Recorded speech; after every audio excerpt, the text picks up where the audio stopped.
Message is being broadcast by the Department of Defense of the Republic. At 2 a.m. Eastern Standard Time, multiple unidentified objects were confirmed to have entered Earth's atmosphere. Discovery Houston, 20 seconds to LOS Tidris. Roger, nice to do it over. The first message that comes to you is you are a divine being. You matter. You count. You come from realms of unimaginable power and light, and you will return to those realms. The vast stretches of the unknown and the unanswered and the unfinished still far outstrip our collective comprehension. 5, 4, 3, 2, 1. Broadcasting from Forest Tower Studios, all the way from the Deep South. Now, here is your host, Joe Root.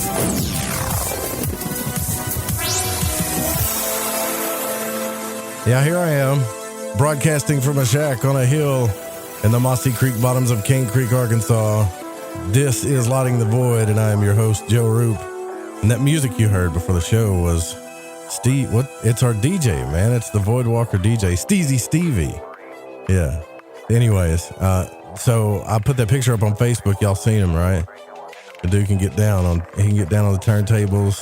What are those things called? CDJs, whatever. Anyways, Niish is here with us tonight. The wildest witch in the West. And that's what we're going to start calling you, Niish. The wildest witch in the West. You're here with us tonight once again. It's Monday night, but it feels like the weekend. It really does. It feels like the weekend for me still. I don't know why. But I don't even know what we're going to talk about. That's Niish. I don't have to have an outline when Niish comes on because it's going to be an epic show, you know. So we're going to talk about some deep stuff. I really want to give a quick shout out and a really thankful shout out to our sponsors at GetTheTea.com, AncientLifeOil.com, and Metaphorical Archaeology. And you know what? It's a good thing to have those sponsors. So when you get that stuff, there's a box that you can put in there that the Fringe FM sent you, and that helps them know that we're actually sending people over there, you know. And I realize that some of you are caught in between worlds and you listen to multiple shows and you have to pick somebody. And what I'm telling you is you can pick anybody you want as long as it's me, as long as it's the Fringe FM. Just pick us. All right. So in that way, it'll help out. And I was going to I had the whole sound chain lined up with the new encoder and everything. Just like last time when Augie was on here, the dump button, I may hook it up during break if I can figure out the routing right. But as soon as Niish got on, I had an audio issue again. So it's all right though. We can go digital all night long on here. So yeah. Other than that, what else do I need to thank? Because I want to get this started. I got some stuff I want to talk about. Oh, UFO Seekers, go check them out. UFOseekers.com. Check out the new season at youtube.com/UFO Seekers. Share it, like it, hit the little notification thing up there so you can get notifications about the new videos, because they're definitely not putting us up in the search engines anymore at all. They don't care about us anymore. This whole crowd of people, you, me, the paranormal, ufology, I don't know about magic, but probably not. All of us, parapolitical, they don't care. They've made deals with NBC, CBS, all the big boys. We're done. YouTube's done. It's no longer an underground place. I mean, you can share your stuff, but good luck. I guess what I'm saying is if you go to UFO Seekers on YouTube, make sure you subscribe first, watch their new stuff, subscribe to it, hit the little bell thing so you can get the notifications so you'll know when to go watch the new videos. Give them a follow on Twitter as well, at UFO Seekers. And if you've had a sighting that you'd like to report, you just give them a call, 661 UFO something. I don't even have the paper up right now. I'll find it though. Niish, how are you? I'm excellent. And I'd like to add on, when you hit the bell, now they have options with the bell. So if you want everything from the channel, the UFO Seekers, you hit the all. So you hit the bell and then you hit all. It's Gotcha. a new thing. And I've made the mistake a couple times now and wondered why I wasn't getting notifications, because I didn't hit all.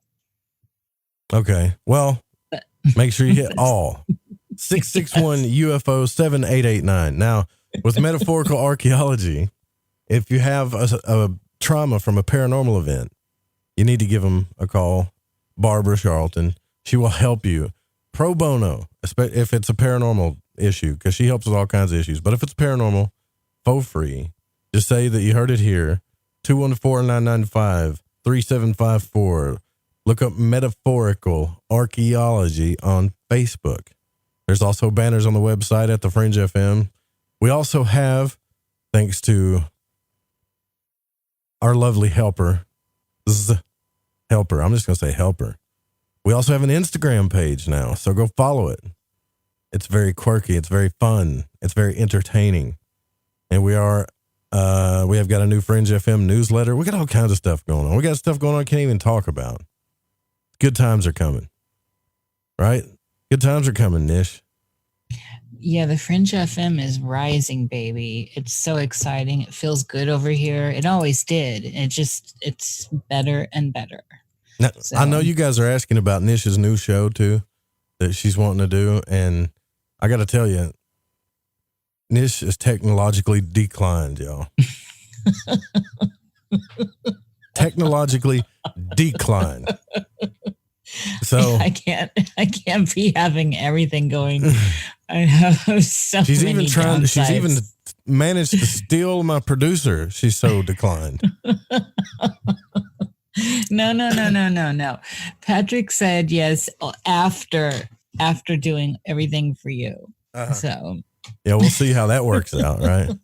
Women in radio, they're always first, right? Me. What about me? I'm the star. Me. no, Joe, I'm not like that, and you know that. I know you're not. I'm picking it. Yeah, I know. I can take it too. Yeah, I'm so not that. I'm not a princess at all. I'm a hard worker. Well, you're not a butch. And no, not at all. But I'm also, I don't expect everyone to do everything for me. So that's why I'm trying to learn. I'm trying to learn this back end. So it's a big learning curve for me. But watch out, I'll be dangerous. What are we going to call it? Are you going to call it like Nish's Witchy Salon or something? Something. You know why I don't want to actually say it on air? I don't want someone to go Why? get... Someone will steal it, yeah. Yeah, all of a sudden, like the domain will be gone or something, and so I feel I think I learned that from you, Joe. Yeah, someone will steal it. Didn't that happen to you? Yeah, that's happened to me a bunch of times. You start talking about something, and those guys, they buy the domain names up, right? They buy those things up for real estate reasons, I guess you could say. Mm-hmm. They buy them up, and then, because they know you're going to buy them, they'll buy the .com, the .net, the .org, the different versions, and then turn around and resell it. It's a good business. You guys ought to go out and try it if you want to sometime. Just like real estate. Yeah, you can't hate the player, right? So here's what I wanted to talk to you about. We're going to talk about players, by the way. But I wanted to talk to you about something that I've picked up on and I'm very happy about, but it's also kind of sad. I believe in astrology, the energies of the planets, the energies of all the bodies in the cosmos around us that are doing things. I also believe that something is speaking through us and through our subconscious, through symbolism, tarot cards, symbols, whatever you want to use, it's speaking through us. Signs, numbers, songs on the radio. Something is trying to tell you a story. And the more I've really, really been through some dark stuff here lately. And while going through that dark stuff, you guys know, like I got on like YouTube and I've been doing like 9 tarot readings a day, and what I'm starting to notice, unless I'm just completely losing my mind here, is what we talked about the last time. I don't think you were here when I talked about it, But there are these energies from the planets, from the signs that are playing out in everybody's life right now. They just are. All you got to do. Have you noticed? You've noticed this too, right, Nish? Of course you have. You're a witch, you know. Yeah, But it's the synchronistic universe for sure. I'm just coming into the discovery of all this, though. You have to understand. So, like, when there's this Capricorn energy, like the horary astrology, you know, the right now astrology that's happening is pretty important because it's the energy that's happening to everybody. And I know you guys have been hearing enough about astrology and tarot all day, but what I'm saying is a lot of people are going through some tough stuff with the heart right now, family, relationships. I've talked to all of you, and you're not alone. There's a lot of people going through it, and it's necessary because what's happening is we're about to come into a really weird and strange time, a time of magic and manifestation and weirdness like you've never seen before, but also a lot of you are going to come into your superpowers if you'll just embrace this darkness. Now, when I say darkness, I mean the darkness itself is a detour, and it's a detour to show you something, and it hurts, right? It hurts. It's scary. It makes you afraid and uncomfortable, and you feel unsafe. Not only that, a lot of you, like me, had this carrot that was held in front of you, like a butterfly, like you saw whatever harmony is to you. It was right in front of you, your dreams, and then taken away from you like that, and taken away from you in a way that a lot of you feel hurt, betrayed, and misunderstood, all kinds of different things.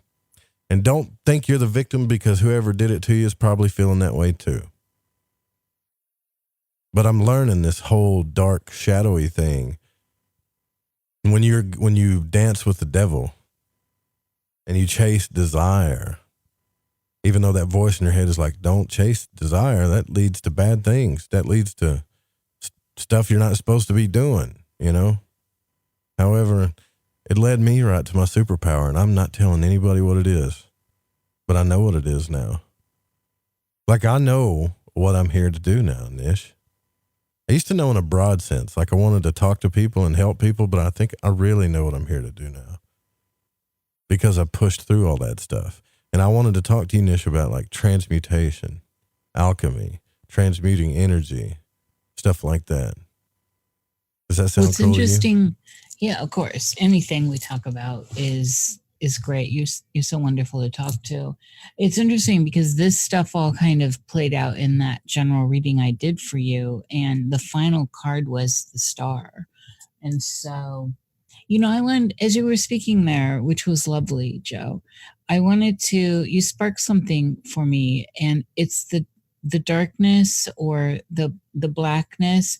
This is something that we encounter no matter what when we close our eyes. And it's got all these psychological reverberations in the outer world. And we see that through language and imagery that gets tied into stuff like the shadow, the dark night of the soul, and then parses out into these small veins that run through emotional tides and currents like heartache and dissatisfaction and upset and dis-ease. And so I started that out with behind the eyes, the blackness behind the eyes. When we close our eyes, ultimately, this is when we get to sense who we are. And the sensory perception of vision in the outer world has to shift inward. So we can certainly, there's retinal burn and all this, but when all that clears away, we have ourself there in the blackness of our brain and the blackness of the void of the ether. And it's all right. It's all right when we start bringing that idea home, because we do it. We do it all the time, and we definitely do it every night before we go to bed, and get into the liminal clothing, the liminal state of being between here and what's next, which is generally, and in modern terms or surface terms, the dream experience. So the darkness to me doesn't have such a, there's not, it, when we see the veins that I was talking about earlier, that can play out through like heartache and trauma and hard things that come to us. And the darkness also meaning we can't see, there's no light, but we can. And this is where we take it inward and stop the projection outward. It's a big deal, and it's alchemical for sure, but it's not within the realm of not being touchable. And that's the thing with some of this terminology in the occult and in magic. It's like you open up a book on alchemy, especially like the psychological alchemy, and it can be daunting, and some people don't have the time. And this is just practical. You close your eyes. We all do it. And you start the process. So if you start engaging in that space, people generally close their eyes to shut things out. And if you start engaging in that seemingly black void, it engages back. And then therein lies that saying, you look into the void and it looks back. Well, it is you. And so I like to bring things home on a mundane level so that the people that aren't familiar with the language understand that all this is reachable, all this is touchable, all this is doable, and you do not have to have a master's in alchemy to find the transmutation, the transformation, the catharsis that you're seeking, or that you may be in the process of going through and you don't understand. Right. And it's not, and it doesn't mean that it's your fault neither, right? Like, here's the thing. People come into your life for a reason.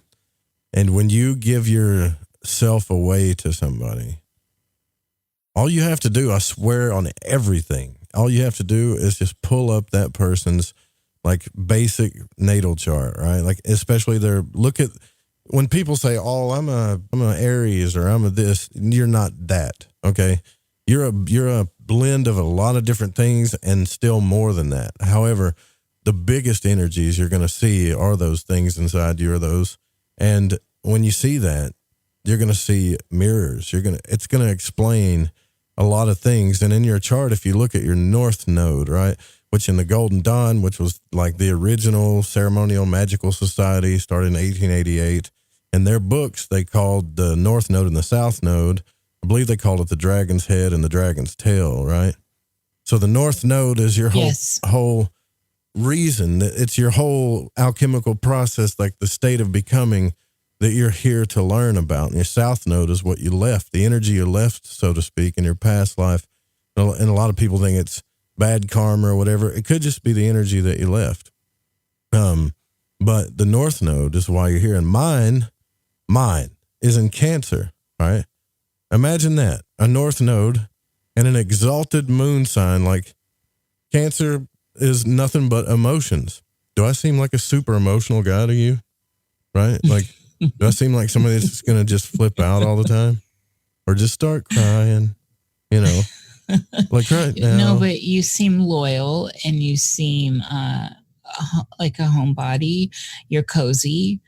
You do display a lot of Cancerian traits that I observe, Joe. That's just my facial beauty you're talking about.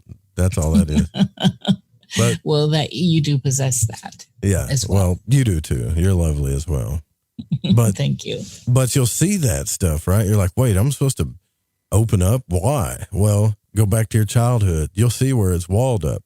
Or go back to your past relationships, right? And so it always hurt me, like, deeply when I would when I would let those walls down in any way. It's a big deal to me, right? It's a big deal to me to share that side of me with anybody. It's a huge, huge deal. And I've slowly done it with the relationships that I've had throughout my life.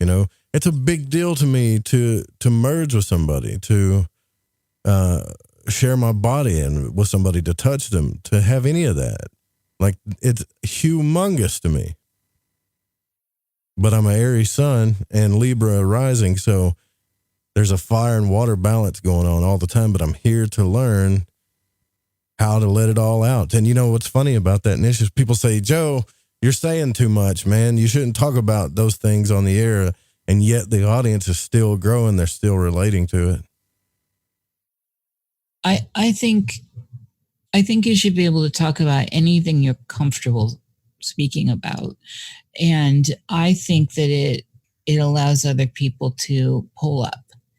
And if it makes other people uncomfortable, it's because it's not happening enough for them.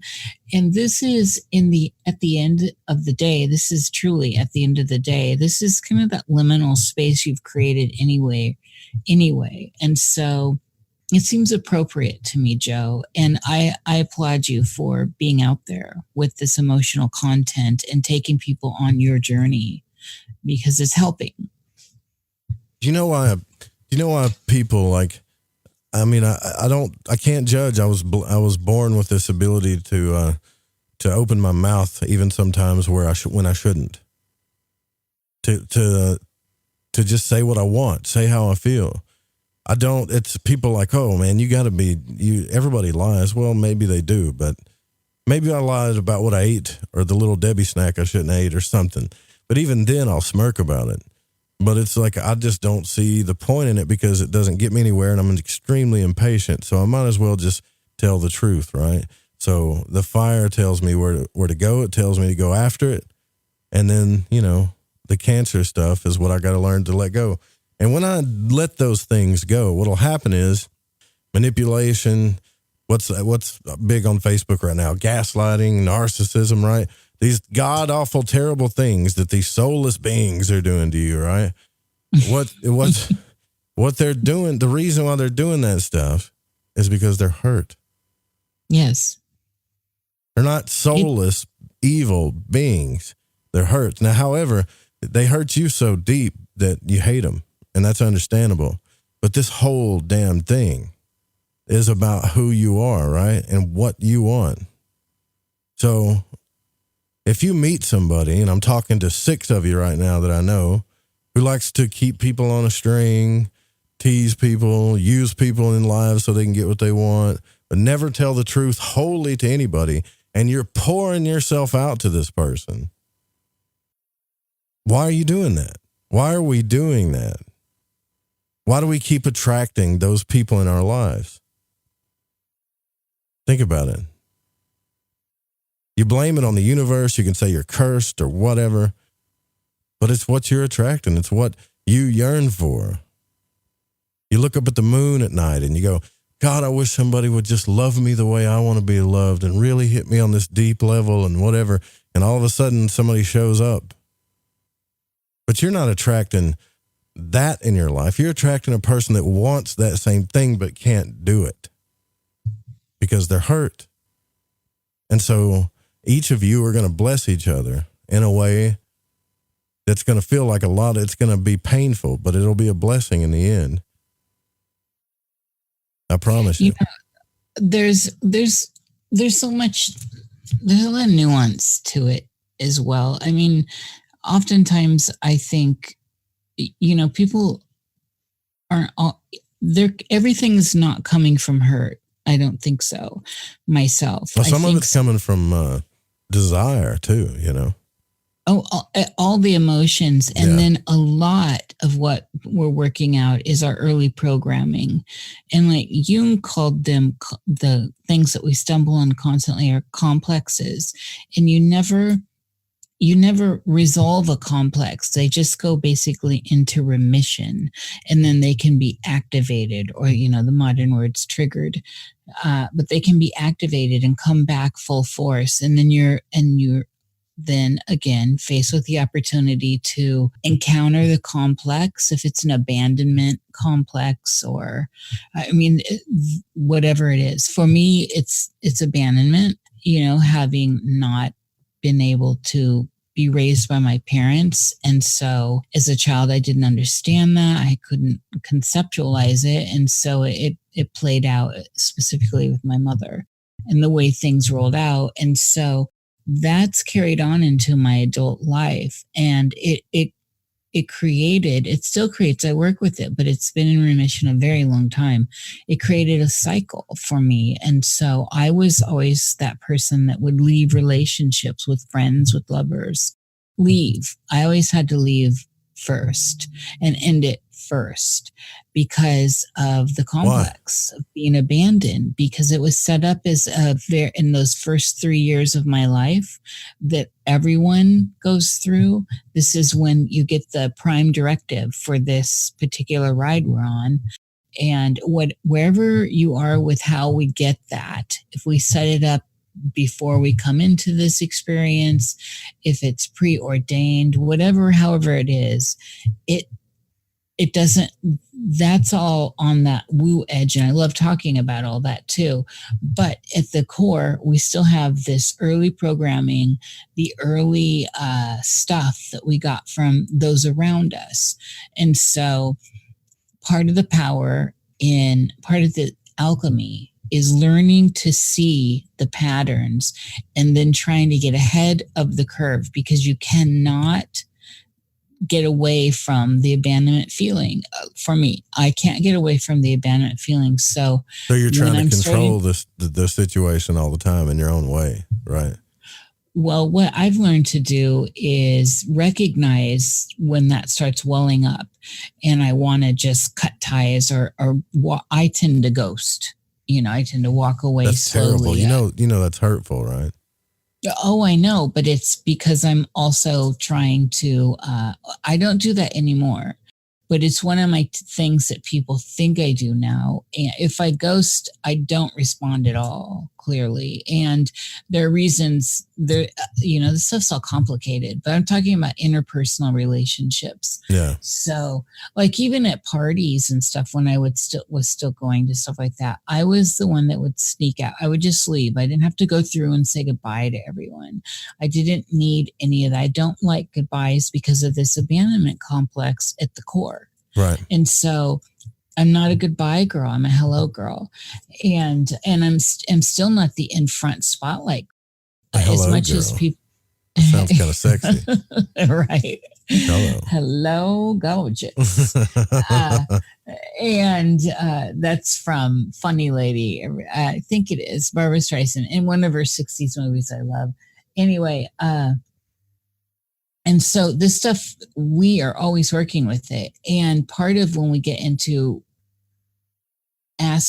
close aspect with people in our lives that come in, like lovers or really close friends, business partners, colleagues, that internal stuff gets projected onto them. And now there's a lot of speculation, and we can go way off into all the different degrees of how this works. Again, if it's preordained, what's the synchronicity of all this? But it doesn't negate the fact that when we're in close aspect, stuff from both parties or several parties is coming out and being projected outward. We're projecting onto each other. It's why when you get into a relationship, the thing is 6 months in a close relationship, like moving in together or being in business together, is when you start to actually see the person for who they are and not who you were seeing overlaid on them. Yeah, your internal it's stuff. It's like it switches on you, and you thinking, yes, so some of you've been in this situation before, right? Like you meet somebody and they got a mask on, right? And they love everything about you. They love the fact that you're open and you're honest and you're willing to say whatever's on your mind in any situation. They're just attracted to it and they're love bombing you. And then 3 months later, they hate all that stuff. Drives them crazy. Why? Well, that brings me back to one of the darker things that I was thinking earlier. And this is when we need to look at motivations. So not everyone is coming from a place of hurt when they're right. In your reading I gave you, it is a personal reading, but it was the Domus Aurea, the House of Gold. It had to do with the Four of Pentacles, and I believe that was crowning your reading. It's you need to trust who you give the keys to your house to, and not everyone is coming to you because they out of good. Yeah, a lot of times people are coming because of what they can get from you, what you can do for them. And that is, I think a horrible way to live your life. And I think a lot of people learn that lesson the hard way. And it's one of those lessons that you either need to crystallize or move through, because it's also a natural instinct. It's basal. How do I get ahead? I'm a little plant in the woods and I'm trying to reach for the sun. So I get it on the survival level, and especially in the system that we have set up here in the West. We're taught these things. But when we're talking about interpersonal relationships, that sucks. When someone just wants your resources as opposed to your love. Here's the thing. Here's the thing. You see there'll be flags, right? And you ignore the flags. And I'm on my way, man. Like there's things that are happening, the energy's picking up, everything's going smooth, the audience is really building up. We're all kind of relating to each other, and we're talking about all this crazy stuff. And then a detour comes in, like the wind, right? And you're like, well, what's this about? This is a carrot, a flash of a butterfly, a picture of harmony that you've seen before that represents everything of your deepest emotional or whatever fulfillment you have. You want that fulfillment so bad that you're willing to ignore the red flags. 1, 2, 3, they keep showing you. Your friends are telling you, your family's telling you. Everybody around you is telling you, like, something's not right here, You're not yourself. And that's the biggest clue you should listen to. When you aren't in your center, when you find yourself doing things you would never do, you're not being loved, I'm sorry, for who you are. You're not. What's happening is it's an attraction thing is what it is. There's always a push and pull. Both of you that are doing it. There's something in this other person that you see fulfillment in, and there's something in you they see fulfillment in, but it's two different motivations a lot of times, and that's what hurts, right? So, one, things start getting pulled away from you, and you don't even notice it. You think you're helping the person, you're showing them something, you're sharing things, but that's not what's happening. They're taking away. They're taken away. Now, what happens when you take yourself out of that equation and you stay out of that equation long enough, they'll come back in and take away, right? And the next thing you know, when it's all said and done, they have built a little copy of you somewhere, somehow. And they said, look what I manifested, right? They're so proud of themselves. Meanwhile, you're dug in the dirt with, all kinds of swords in your heart and your back and stuff going, why does this keep happening to me? Because you hadn't learned how to love yourself. That's all there is to it. You just have to learn how to love yourself. And a lot of times you have to be the parent to that child that's inside of you. You have to tell that little kid no. You got to be the one that tells it to stop and tells everybody else to stop. And I have noticed this niche in my life, like since I was a teenager. People that pretend to be your friends that have been your friends for a long time, but when you do something good, for some reason, they just don't like it. Matter of fact, they get so upset they don't want to be around you. Yeah, that to me always breaks down to frequency. Yeah. And, that whole you are what you eat, that idea. And when you start working on yourself, you start changing in ways that you cannot see that others can. You're in the thick of it. You're in the eye of the storm. And so it's hard to see when you're shedding, your skin. And in that frequency shift, can be really rough for those that you had been on that same level with. And it can be, sometimes it's great and you pull other people with you. There's an effect that helps others. But other times there are just things like in the astral experience, there are just low level things that stay where they are, and they feed off of, they're bottom feeders, and it's what they do. It's all right. That's where they are. So in the end, it's always about returning to self and returning to that blackness inside, and finding what your voice is from everything else. If you don't know what your voice is, how can you move forward? Because there's a lot coming at us all the time, and you have to understand what you are and what you are not. Yeah. And see, there's the chat room. You guys are making some good points. Like Amanda says, like, I don't understand how people blame themselves when other people do them dirty, right? Like, love yourself or don't. It doesn't mean people should not be good just because you got flaws. And then, of course, there's, obviously, we're living in a torture system, right? You got to get out of that mentality, like, quick, right? But Dennis makes a good point. He says, I think we need to acknowledge that some people have actually gone through trauma in their life, that we can't ignore the fact of this, like narcissistic personality disorder, a mental illness. Yeah. Some people are children of alcoholics, children who are traumatized. It doesn't excuse their actions, but you got to be smart enough to, and this is way besides my point anyways, but you got to be smart enough and love yourself enough to say, I'm not putting up with that. I don't need that energy in my life. But if you pay attention to the signs, this is my point.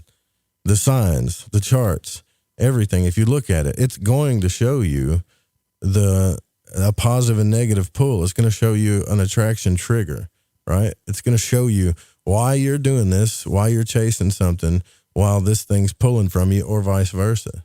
If you'll just see it, it's right there in front of you. And then if you're strong enough, which was something that was always hard for me, because my fear wasn't necessarily abandonment. I think it was more like not knowing what love is, because it was always taken away from me. So therefore, I never take mine away from anybody, ever, right? No matter what they do to me, I'll always be there. And I've always been that way. I've never cheated on anybody. I mean, I've had an affair, I think, once with a married woman back in the day, but that was a mistake. But when I've devoted myself to somebody, I've never cheated on them. Like, never. Now, how many people can say that?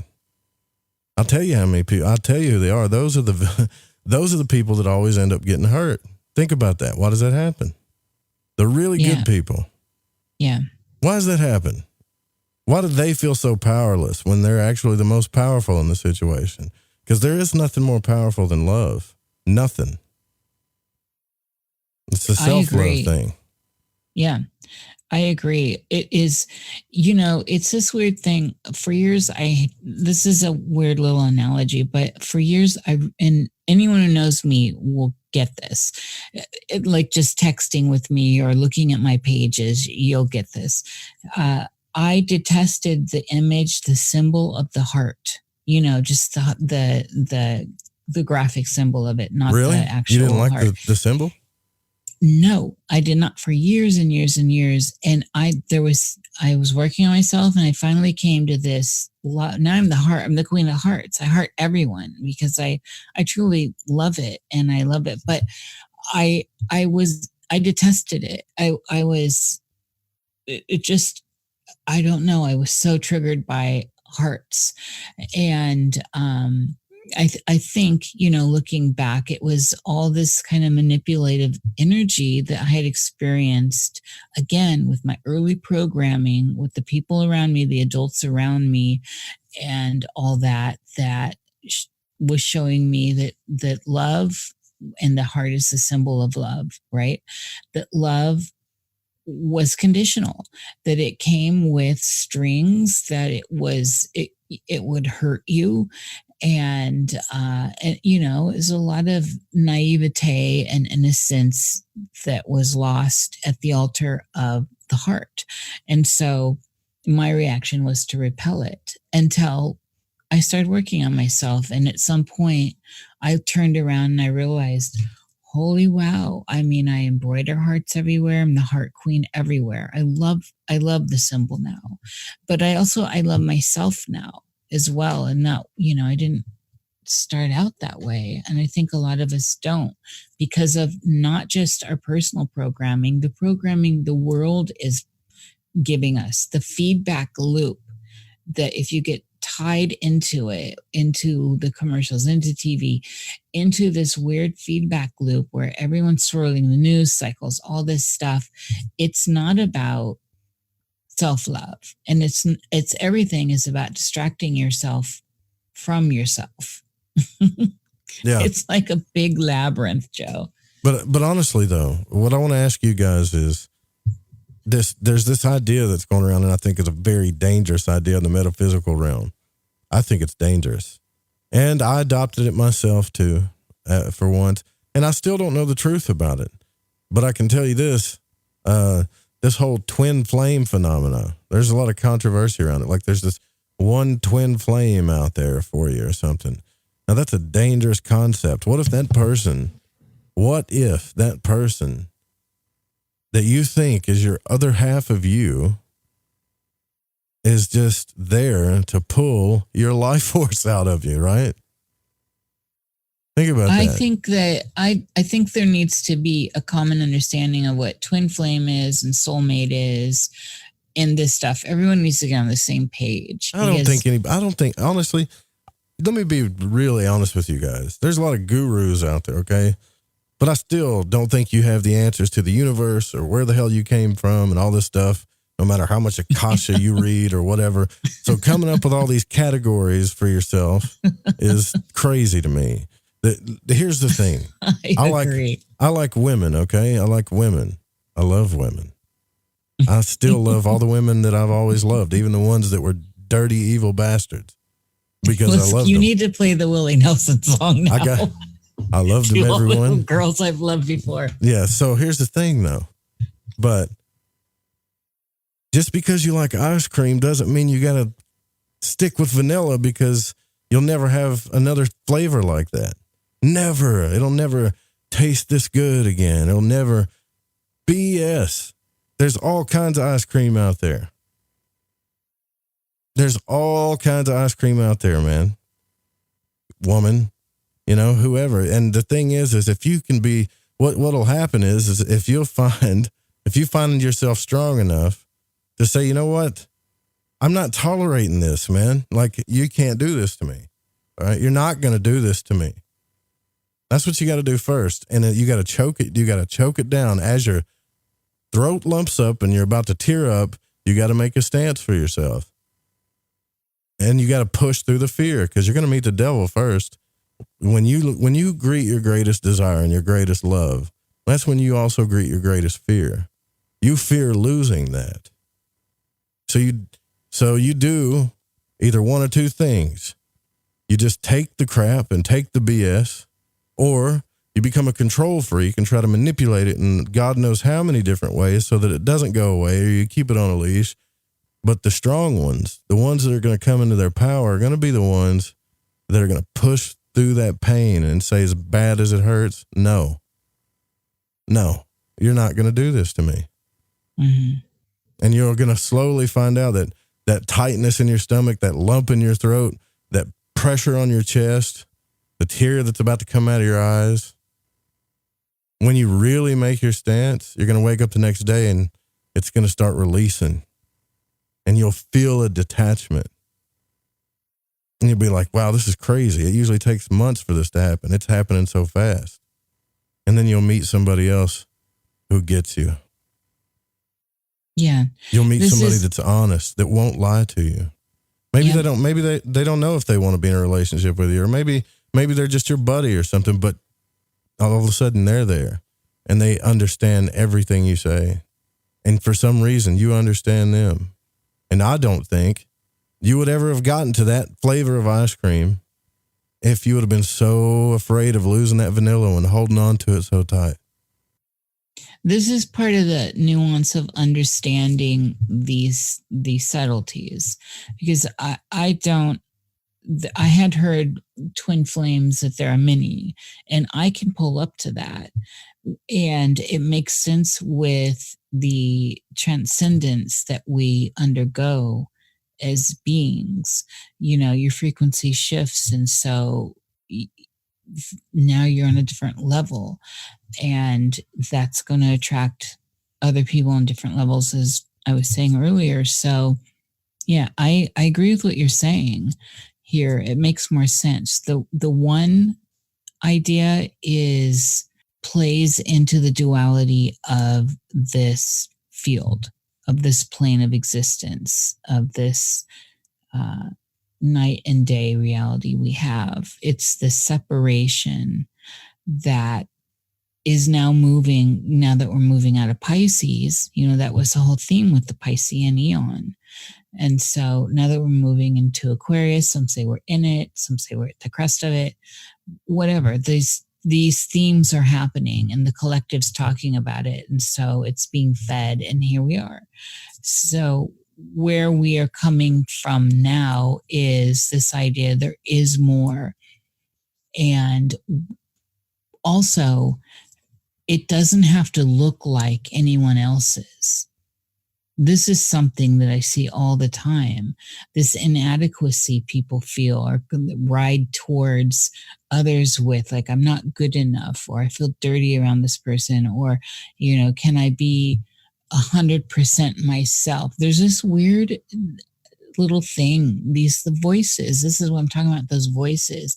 We need to understand our own voice. You need to understand your voice. And some people call this, some of the other voices are contic, whatever, it's chatter, and you need to be able to parse out your own. It's very important, Joe. Yeah, you got to figure out where all that stuff's coming from, and you got to feel the pain. Don't run from it. Feel it. Oh, pain is exquisite. You have to release yourself to it. You have to ride into it. It's like on a motorcycle where you turn into the curves. You turn into it. Running away or gritting your teeth down, all that it's just going to make it worse. You just ride it. It's a wave, and enjoy it. It's more sensate. It's also more of this idea that you're lucid. And this is what the whole thing is about, lucidity, which is what? Inhabiting your space, wherever you are, however you are, whatever you are. If you're lucid, you are in that space. And so you're holding agency. I'm only talking about these types of things. I'm not talking about UFOs or, the president or the Space Force tonight, because there's so many of you going through this stuff right now. And I don't know which side of the fence you're on, but I hope that you know that you're not alone, and you can do this stuff, man. We're all in the void, right? Don't nobody know nothing. We're just starting to learn the least about things. We'll be right back.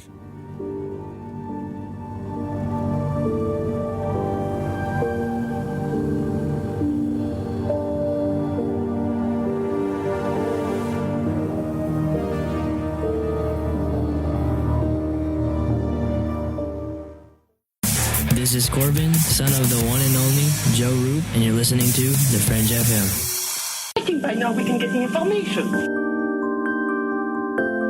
I love magic, and on Lighting the Void, each and every week, you will get to hear shows about magic, mysticism, and many other subjects that stretch your mind and imagination. So when I got my mind on the magic and the magic on my mind, I listened to Lighting the Void on the Fringe FM. It's magic.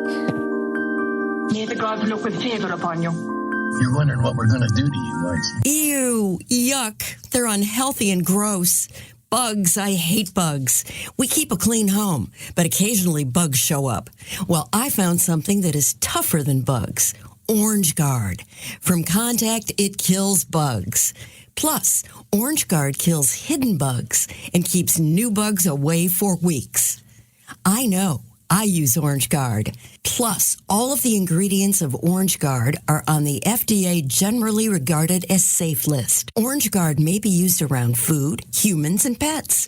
It promotes a healthier planet, and here's a bonus. Orange Guard cleans where it's sprayed. Plus, it comes with a 30-day money-back guarantee. Orange Guard. You can get Orange Guard at Ace Hardware. And listen, folks, Orange Guard is tougher than bugs, and it's safe to use. Go to orangeguard.com. That's orangeguard.com. Listen, I want to tell you about G.I. Joy from getthetea.com. It's the best alchemical concoction of goodies for your stomach and digestive system I can recommend, and that's all based on my experience. Packed with colostrum, acidophilus, aloe, peppermint, and turmeric. If you do your own research, then you know this is the bee's knees for the stomach and digestion. Now, due to Big Brother's ears and the eye in the sky, you know I can't go into the details about what it helped me with. All I can say is I got relief.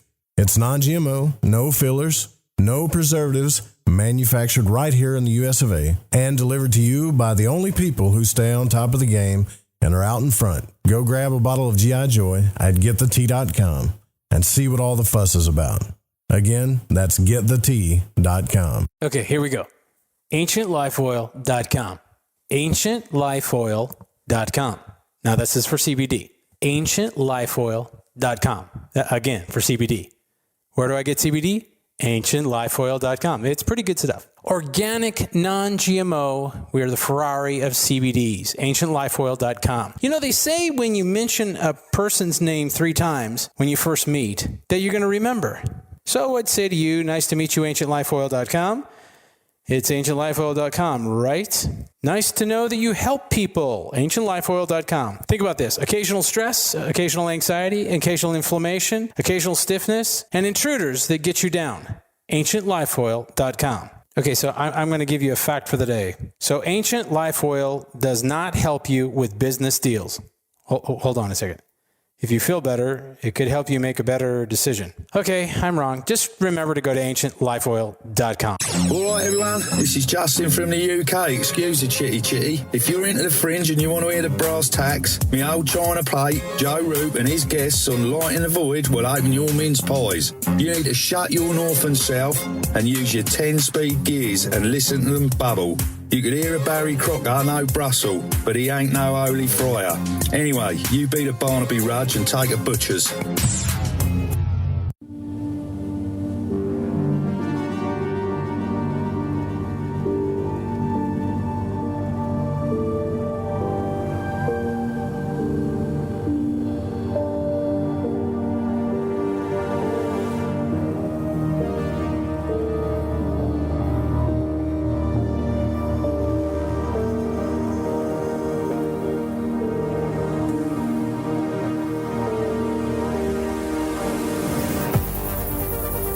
Look, you guys can call in too. The phone lines are open. It's 1-800-588-0335 is the phone line, and you can call in.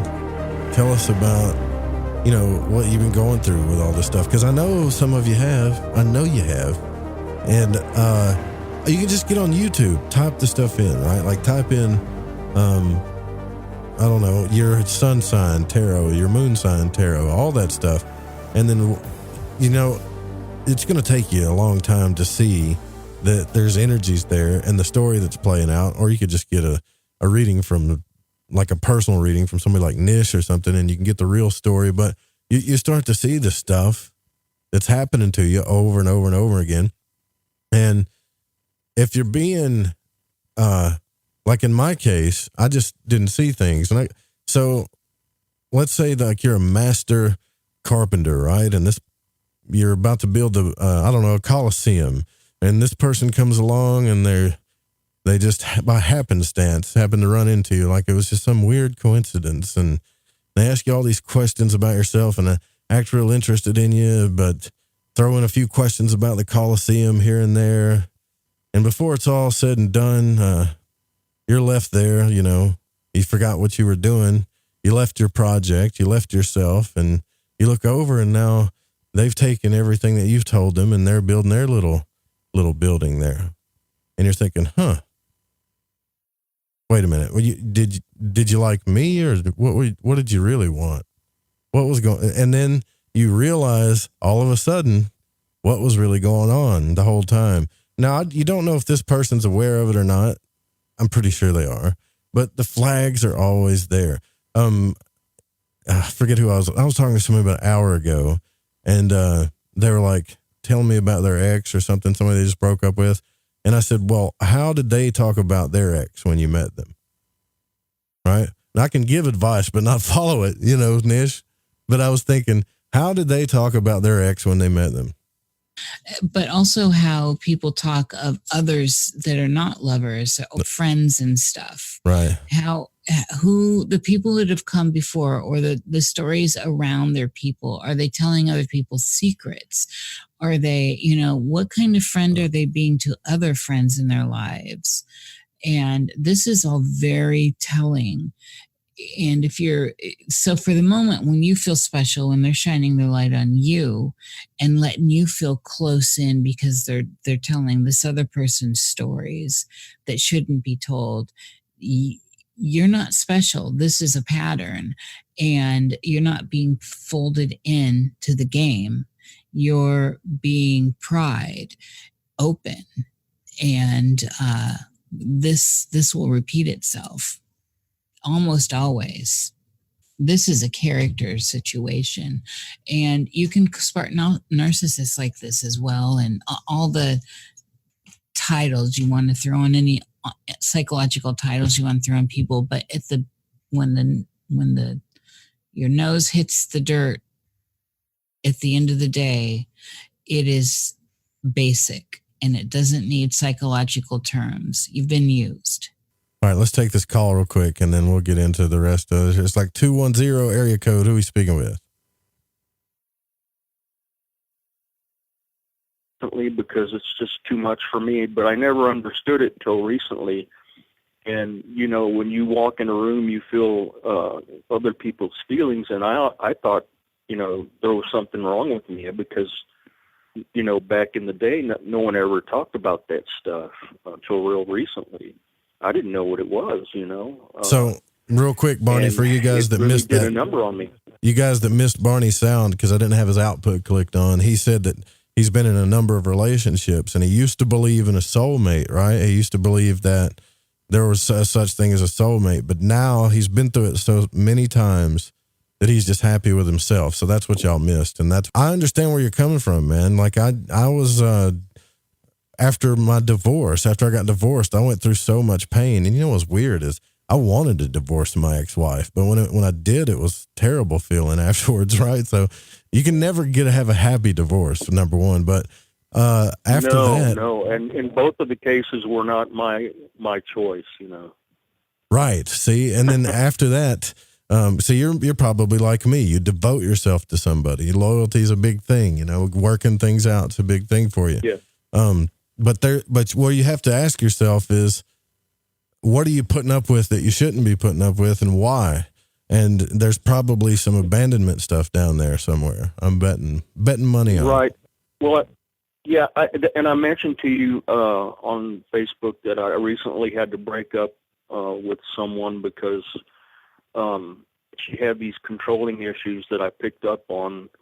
Thankfully, fairly quick in the relationship, and it was painful for me to have to end it. It was the first time that I ever ended a relationship, but I'm actually glad. I'm a little sad, but I'm more glad that I did, to save myself and her some issues down the road, So I'm glad that I did have that little bit of common sense, because usually I don't.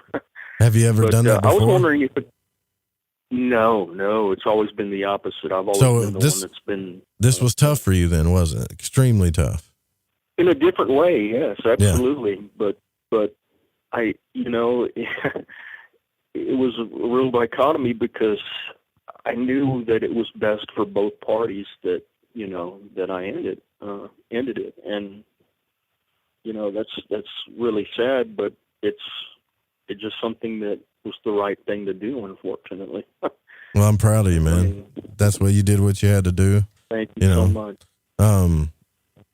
So did you have a question? You were going to ask something, I think. What was on your mind? Well, if it's okay and if it doesn't take a lot of time, I was wondering if Nish could do a reading on me. Oh, I don't know if do you do that on the air anymore, Nish? I don't, but you brought up some questions here, and if you know me, I don't just do fast readings. My readings are really in depth. I do. Okay, I'll have to reach reach out to you on your website then. I'll explain it though. I do a big general spread, and I have my own spread because I've been reading since I was 11, and I'm not. Cool. I'm still some years,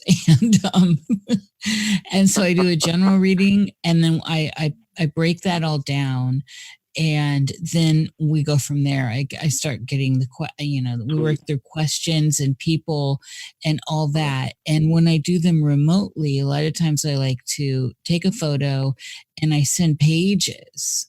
So it's a big deal, and I take them. So I don't just do them for anyone. I don't charge or anything. Right. It's just when I have the time. But I wanted to ask you, Barney. I wanted to ask you, so you mentioned, and I don't know if this was part of the stuff that didn't get on air, but it was the way you said alone. You're fine with being alone. And you also sounded a little bit defeated that you won't find anyone else. You mentioned your age, and then this is why. And I have some questions if you don't mind. No, not at all. Absolutely anything. We're all a family here. So are you comfortable being alone? Right now, yes. My dynamic has changed also. I had to move in with my mom and my brother, and I have a younger brother, and he passed away on the 13th. So, I'm here now in the house I grew up in, and, I feel compelled and I want to stay here and take care of my mom because she's done so much for us. And that's something that's a joy to me, Yeah, and I'm sorry to hear about your brother. So that's heartbreaking. Well, it is, but he's in a better place, and he's actually made himself known to me in a few ways, which is really cool. and I was told that he would, so he's around and he's in a better place and doing his own gig now. So, if you don't mind, how has he made himself known? Has it been in dreams or in what kind of signs? Well, I was in a Walmart one day, and prior to this, I was told, don't be surprised if he, shows himself that he's still around. Well, a couple of days after he passed, I was in a Walmart, and I saw this little brown bird go from one eye. It just seemed to appear right at the end of the aisle, to be honest with you. And I was headed that way, and it just flew down this other aisle. So I kind of went over that way, and I didn't see anything. And I looked and looked, and I knew instantly that was him. And a couple of nights after that, I was laying in bed, and I had my, in fact, I was listening to one of the shows on YouTube, one of the Lighting the Void shows, and I had my arms crossed, and I felt somebody pushing on one of my fingers. And then it felt like somebody just kind of plopped on my legs. It didn't hurt, but it was a definite feeling, and I knew that was him saying, "Hey, I'm still here." And then we have a mutual friend, and he texted me and said that he heard his voice saying, "Hey, Ron." So, wow, that's crazy. Yeah, that's remarkable. Well, I've had experiences when I was in the Army. I had I had to X-ray this man that was in a coma every night for 2 weeks, and one night he passed, and before I knew it that he had passed, his spirit went through me, and I knew it was him, and I knew what he was feeling, and I kind of shook it off. And then the nurse came out right after, and I said, "Excuse me, are you going to need me to do an X-ray?" She goes, "No, honey, just passed." And that, I wasn't scared, but I was disturbed. This happened about 1990, and it bothered me because I felt like, well, you know, it didn't help anybody. You know, there was nothing I could do to help, and you know. But what I realized recently is that I think whoever, you know, God or whatever you want to call it, maybe showed me this to prove to me that, you know, life does go on. We, you know, now I don't just believe, I know, like Jordan Maxwell says, I actually know that, you know, we go on, we live forever. We go beyond this meat suit that we're in, and you know, this is not the end when we pass from here. Yeah, right on. I man. 100% agree with that. I've had that stance my whole life. So, with this idea, just returning to what when you've called in, why do you feel it's the way you said that you are not really going to meet anyone, or you sounded defeatist with that after you laid out some reasons. Why do you feel this way? You know, it's interesting you caught that. I didn't when I said it, but now that you mention it, yeah, it resonates. I guess I've always had this stigma because I've had so many bad relationships where I just, for some reason, it seemed to be my fault. And I've been told, you know, you're not husband material. I've been married twice. And it's, I don't know. It's just, I feel, I hate to. You're not husband material. Beat myself, but is that what you were told? Yeah, and I kind of have to agree with that, and it is. Well, hold on a second. Hold on a second. But, you know, I just, I guess, you know, Nish, I do feel defeated and resigned, and I know 62 is not really old, but in a way it kind of is to me. You know, I don't act my age, but, you know, it's like, I don't feel like, in my heart, I just don't feel like I'll ever have someone. And maybe, you know, maybe that's just the way it's supposed to be. I don't know. I don't have any answers. Yeah, I hear you. And I understand how this idea of age is really, it's inverse in our Western culture for sure, because of this youth. Everything's obsessed with youth, and we've known this our whole lives. I remember being in my 20s, and other friends of mine, I was never like this, but friends of mine that were in their 20s were very ageist, and I always thought, you're gonna get there, or if you don't, you don't, but by all means, at some point, you're going to age. And so to me, 62 is young, Bernie. And it's not about that. It's about the state of mind. And, you really do sound down. And you got to raise that vibration, brother. What, don't you like playing guitar or something? You play guitar a lot, don't you? I'm getting back into music. I had to give it up because I have hand tremors, but I have a way to get over that, if you know what I mean. Yeah, I understand. But I write songs. I've got a buddy. We're gonna start our band up again, and I, of course, do my painting and stuff like that. So, and I have a wonderful daughter. From my first marriage, the only child I have, and her mom passed away, committed suicide in 2011. And my daughter's 32, and she's real smart. She's got a great job, a career that she loves. She's going to actually come and move in with us in May, and that's going to be a real great thing for me because we're like best friends, and we like to go sing together. So that's, I'm looking forward to that. So, I do have good things in my life, and it's just the relationship thing. And I guess I do have a low self-esteem, if you will. You know, I mean. Yeah. See, that's a lot. I kind of always have. That's. Yeah. I can relate to that, man. Believe it or not, I can relate to that. So because I've got self-esteem issues about my weight, self-esteem issues about my finances.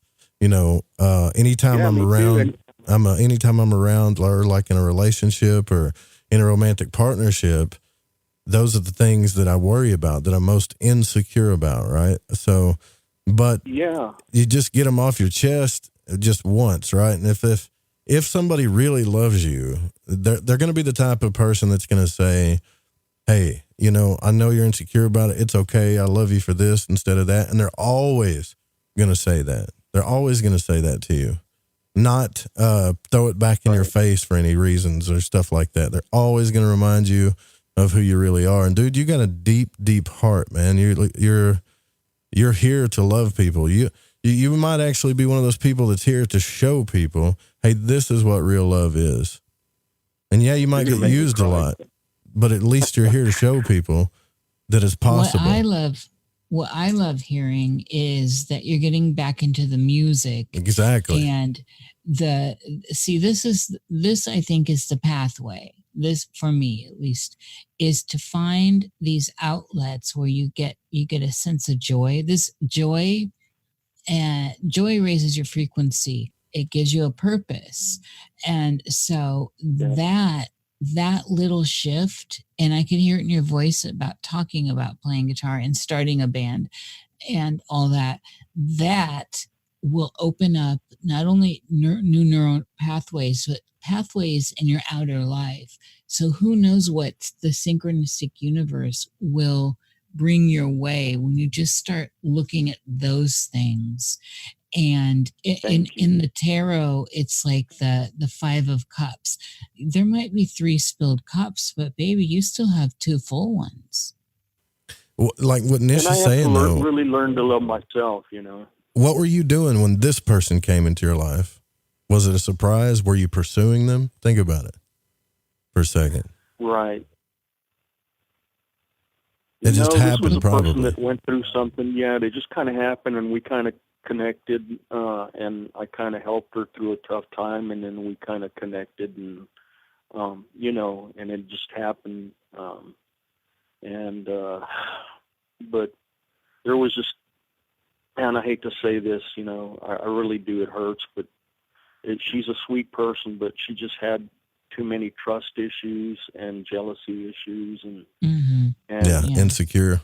You know, with everything I'm going through right now, I mean, I can't deal with that, you know, because I had those with my 2 exes, and you know, I'm finally at a point where I'm just like, well, I'm gonna have to trust her, and then you know, it's kind of reverse situation. So I just couldn't deal with it, and I just thought it would be healthier for the both of us to end it before it got really deep, you know. And I hope, you know, and I told her maybe you'll thank me someday, and I hope I did help her realize some things, and I don't know. I really need to learn to love myself before I can really love someone else, I think, at this point. And I've been hurt. All the things that I saw, you know, I was in the Gulf War, and you know, I've just seen things that people shouldn't have to see, and you got some deep wounds, huh? Deep mental wounds too, huh? I do, and I'm doing my best to get over them, and I want to crawl out of that barrel, because it's a hell pit, you know, and it's not a good place. And I you know, I have a daughter who loves me and who I think the world of. We're best friends, you know, and I have some great friends, and I want to enjoy my life. I want to live, you know, and right on, brother. I'm so glad that I found you when I did your station, and I love you, Joe. I love you, Nish. I love what you guys do. I love all the void walkers out there. I really do. and I'm gonna probably cry after I hang up. But, oh man, because I'm just that way. I'm just that way, man. Well, we're here for you, man. Like we know that's what I know. We're all we all got thrown into this life like a beached whale and not knowing what the hell we're doing here. Yeah. And we're all dependent on each other. True. Trying to figure out what's going on. And it's not easy sometimes. I've been in different religions, and I've been in different religions and studied this and that, and man, I've realized I don't know anything. I know less than I did when I started. I don't know a thing, man. That happens. It's like the deeper in we go, the more complicated it can get. And yet it does. Still so I just try to live simply and not think too much and just enjoy life and love people. And I got to work on me. But I really want to thank you, Joe and Niish and all of Lloyd Walters out there. You all are the best. I do feel like we're a family, and I love what you're doing. And like I said before at the beginning of the call, I'm glad you're coming to the Fringe, Niish, and Joe. Just again, thank you for everything, man. You're great. Yeah, brother, you got it. No problem. I'm gonna be here. I'll be here doing this till my last breath. I know what I'm here to do now. So God, I hope so. Yeah, we need brother. you. You got it. Thanks for calling. Thanks for sharing that with us too, man. Thank you so much. Namaste. Thank you, Niish. Namaste, everyone. Later. Bye. Good night. Bye-bye. Barney, man, what a big heart. See, that's what I'm talking about, man. People like that, they go through a lot of pain in their life, but they're never backwards on love. They know how to love people. And then he's learning how to love himself. And that's a good thing, man. Yeah, he's wonderful. And you can hear it. I can. I'm an empath though, but I can hear it in his voice and vibe. I know that might sound woo, but he's solid. And I look forward to hearing his music and also kind of seeing where that takes him. I have a feeling you heard it in his voice, didn't you, Joe? Yeah, he likes it. He changed his demeanor changed speaking about it. So that's the path to take. We're already halfway through this thing, man. We're going to turn this thing into Delilah before it's all over with. Joe's going to turn his metaphysical show into a relationship show. Yeah. Tell me your love. I listened to Delilah back in the day. Delilah's awesome. We'll be right back with Niish. Stay with us after these messages.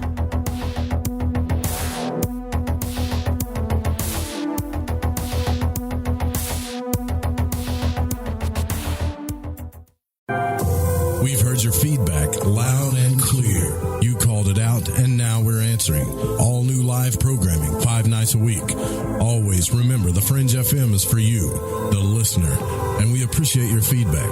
Keep the feedback coming. You can email us at talkback@thefringe.fm, call the station at 501-777-5631, or send us a message on Facebook at The Fringe FM. This is the Rogie Report News on the Fringe FM. I'm Jess Rogie. The SEAL for U.S. Space Force drew instant comments on Twitter because of its resemblance to Star Trek SEAL for the fictional Starfleet Space Force. Several commenters with military backgrounds pointed out that the U.S. Space Force SEAL uses the Delta symbol, which also appears to be inspired by the real-life space organization, the U.S. Air Force Space Command. In response to critics calling it a Star Trek ripoff, the spokesman said that the U.S. Space Force SEAL honors the Department of the Air Force's proud history in providing space capability. The Delta symbol, the central design element in the SEAL, was first used as early as 1942 by the U.S. Army's Air Force, and it was used in early Air Force Space Organization emblems dating back to 1961. Since then, the Delta symbol has been a prominent feature in military space community emblems. Scientists used technology to recreate the voice of an Egyptian priest that died over 3,000 years ago. The priest lived during the reign of Pharaoh Ramses XI, working as a scribe and priest at the state temple in Karnak, in Thebes, now known as modern Luxor. Research by academics at Royal Holloway, University of London, University of New York, and Leeds Museum have shed light on what Nesayaman sounded like. Scientists were able to recreate the voice using a 3D printed vocal tract known as a vocal tract organ. The artificial recreation of the priest's vocal function has allowed contact to be made with ancient Egypt by listening to the sound from a vocal tract. Louisiana State University has two mounds once thought to be just over 6,000 years old. New work indicates they're almost twice that age, possibly making them the oldest known human-made structures in the Americas, and possibly one of the oldest on Earth. Louisiana State University has two mounds once thought just to be over 6,000 years old. New work indicates that they're almost twice that age, and making them possibly the oldest known human-made structures in the Americas, and possibly the oldest on Earth. Dr. Elwood, a professor of geology at LSU, has examined ash samples from the Louisiana mounds and revealed that there are tiny bone fragments that are possibly human in origin. He theorizes that the bone fragments, which were mostly scarred in a superheated fire, suggest that the mounds could perhaps be the oldest man-made structures in the Western Hemisphere and possibly the world. Elwood estimates they're about 11,300 years old based on the material he found inside them, tiny remnants of mammal bones surrounded by high concentrations of reed and cane material. This material may have been used by people for incineration, and possibly in ceremonial rites that included cremation. They weren't burning fires, Elwood said. The only logical thing is it could have been for human beings. This is the Rogie Report News on the Fringe FM. I'm Jess Rogie. So, you love talk radio? Then you'll love TalkStreamLive.com. TalkStream Live is always on, 24/7 with the best streaming talk shows. Find your favorite talkers and discover some new ones. It's free, readily available online or on mobile with any smartphone or tablet. Finding your favorite talk shows all in one place has gotten a whole lot easier. Just go to TalkStreamLive.com. Be sure to download the free apps from Google Play or the iTunes App Store. Right, me old Chinas. I know it's an ad break, but before you lot shoot off and make yourself a cup of Rosie Lee or whatever else it is you're going to sling down your Gregory Peck, you need to listen to me babble. If, like me, you found your way to Light in the Void via a downloadable podcast, you might want to take a butcher's at the Fringe FM Wind and Kite. You won't Adam and Eve how many other shows there are or what they rabbit on about. Ancient history, conspiracy, the consciousness, the esoteric, the occult, metaphysics, parapolitical, ufology, technology and spirituality, to name but a few. They got featured hosts like Ryan Gable, Jeremy Scott, Alex Exum, Tim Doyle, Cortana and Gigi, Susanna Ross, the Reverend John Polk, Michael Deacon and J.D. Lewis. You might find yourself listening to the thoughts and theories of the author of the fish you just finished reading. Or you could pick up the dog and bone, call in and tell everyone your own beliefs or experiences. So do me a favour, before you put on the Ansel or crack open a bottle of vino or roll a joint, go to the Fringe FM and see what you're missing. Hey, is that a new music app? Yeah, check it out. Surfer Music Discovery. It links to thousands of online stations, but the twist is you see the song names and artists that are now playing live. That's different. No guessing. Looks like a waterfall of music. So many formats. Rock, oldies, country, R&B, jazz, and a whole lot more. How's that spelled? Surfer. S-U-R-F-R. Is it expensive? It's free. No need to sign up or sign in. Get the Surfer Music app free from Google Play or the App Store.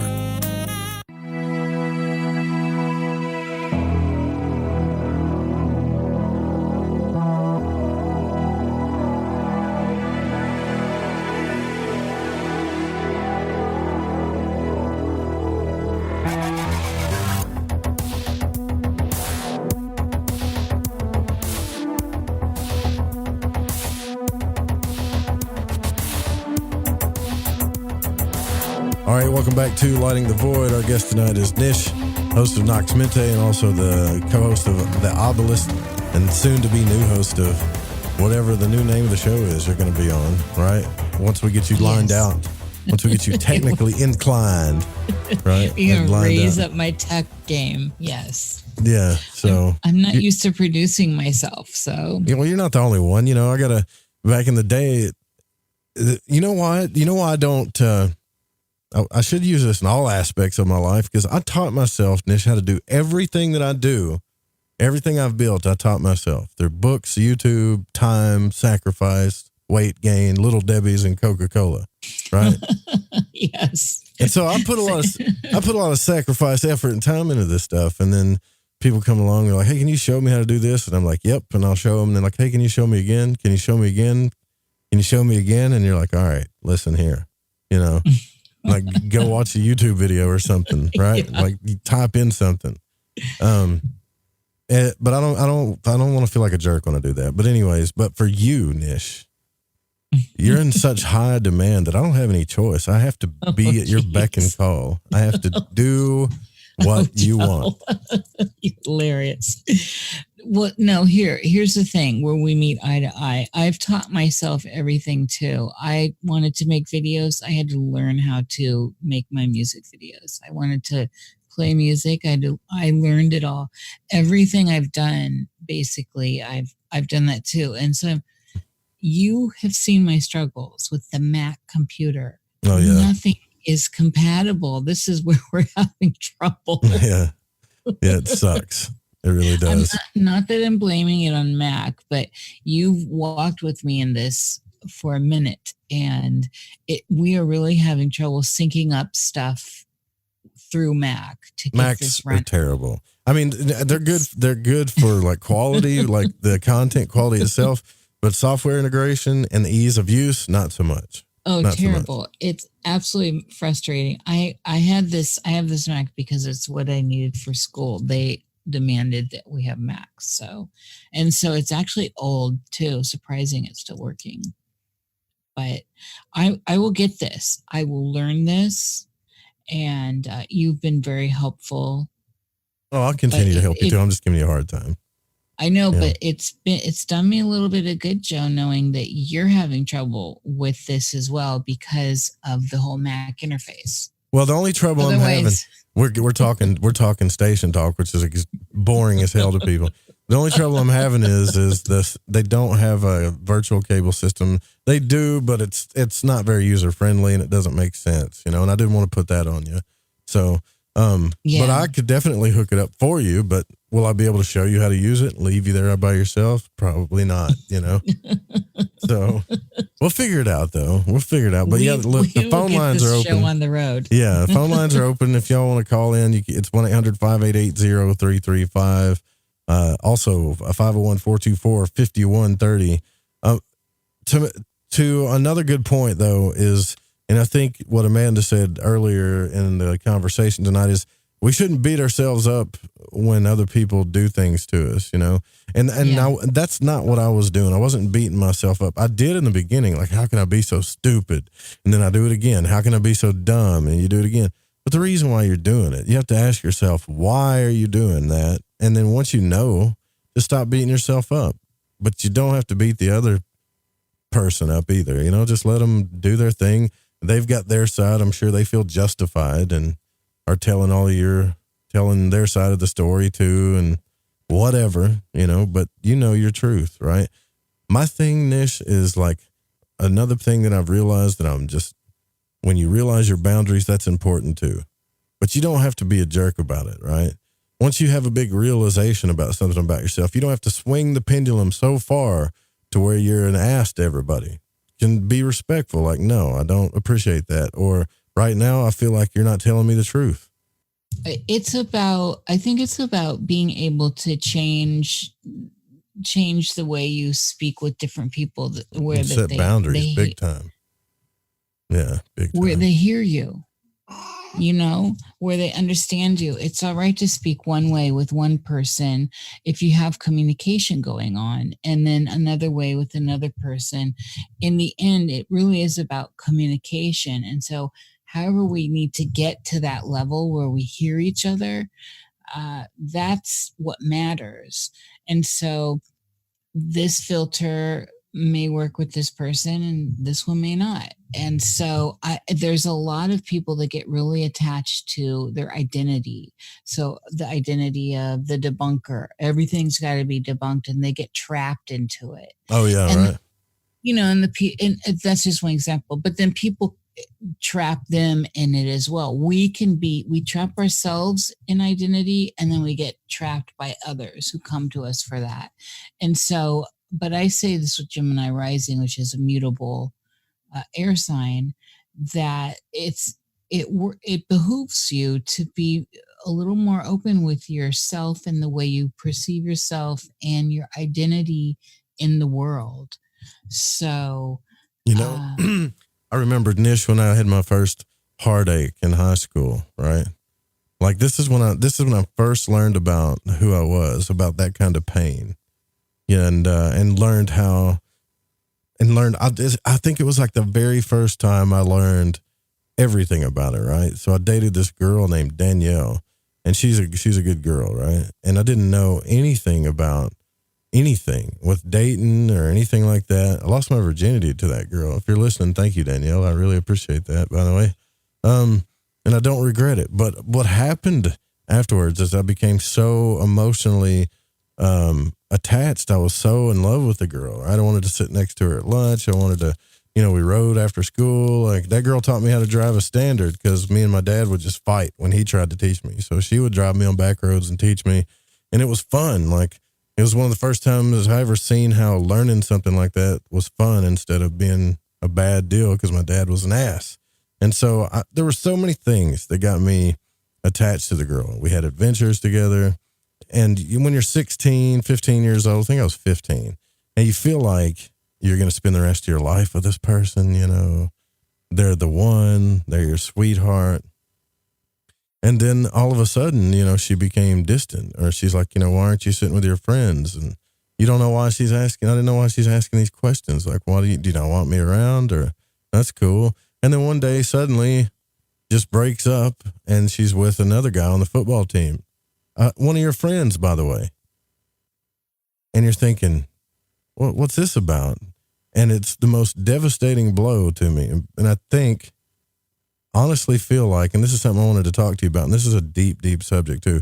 I honestly feel like if I hadn't have lost my virginity to the girl, I probably wouldn't have been as heartbroken.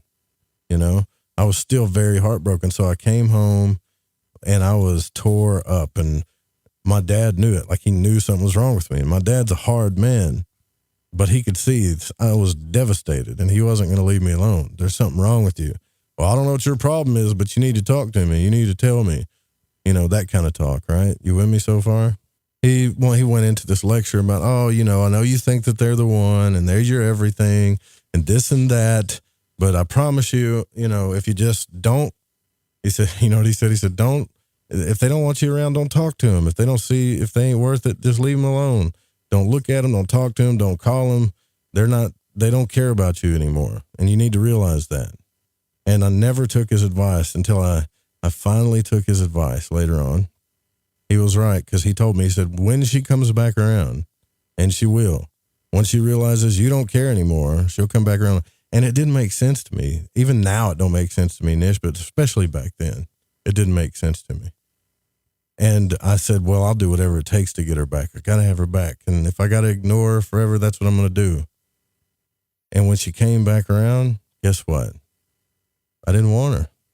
And it was the weirdest thing. It was the weirdest feeling to me to be so emotionally involved, and it felt like my spirit was involved in everything. And then just a couple of months later, like, this isn't right, And that's a lesson that a lot of us are still going through, but like we take bigger and bigger chunks, and then we put on bigger and bigger boundaries, but we still feel that pain, Unless you're Niish, by the way, and you're just like, well, I'm going to break up with these people first.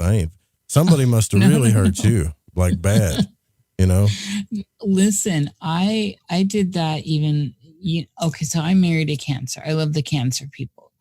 And really, I'm a Cancer moon. I know. And that's exalted in the moon and everything. He was a Cancer sun with a Taurus moon, and I'm a Taurus sun. So that we were very compatible. I mean, I've talked about him on your show before.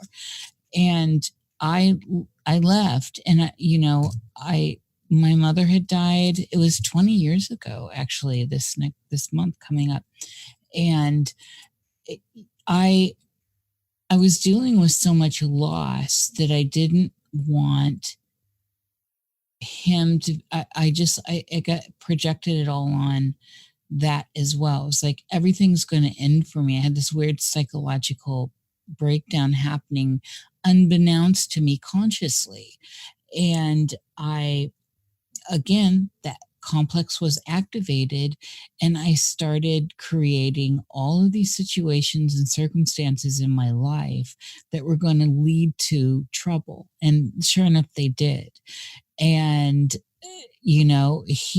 I did a good man wrong. It was him. His name's Scott. You still feel bad about it today, don't you?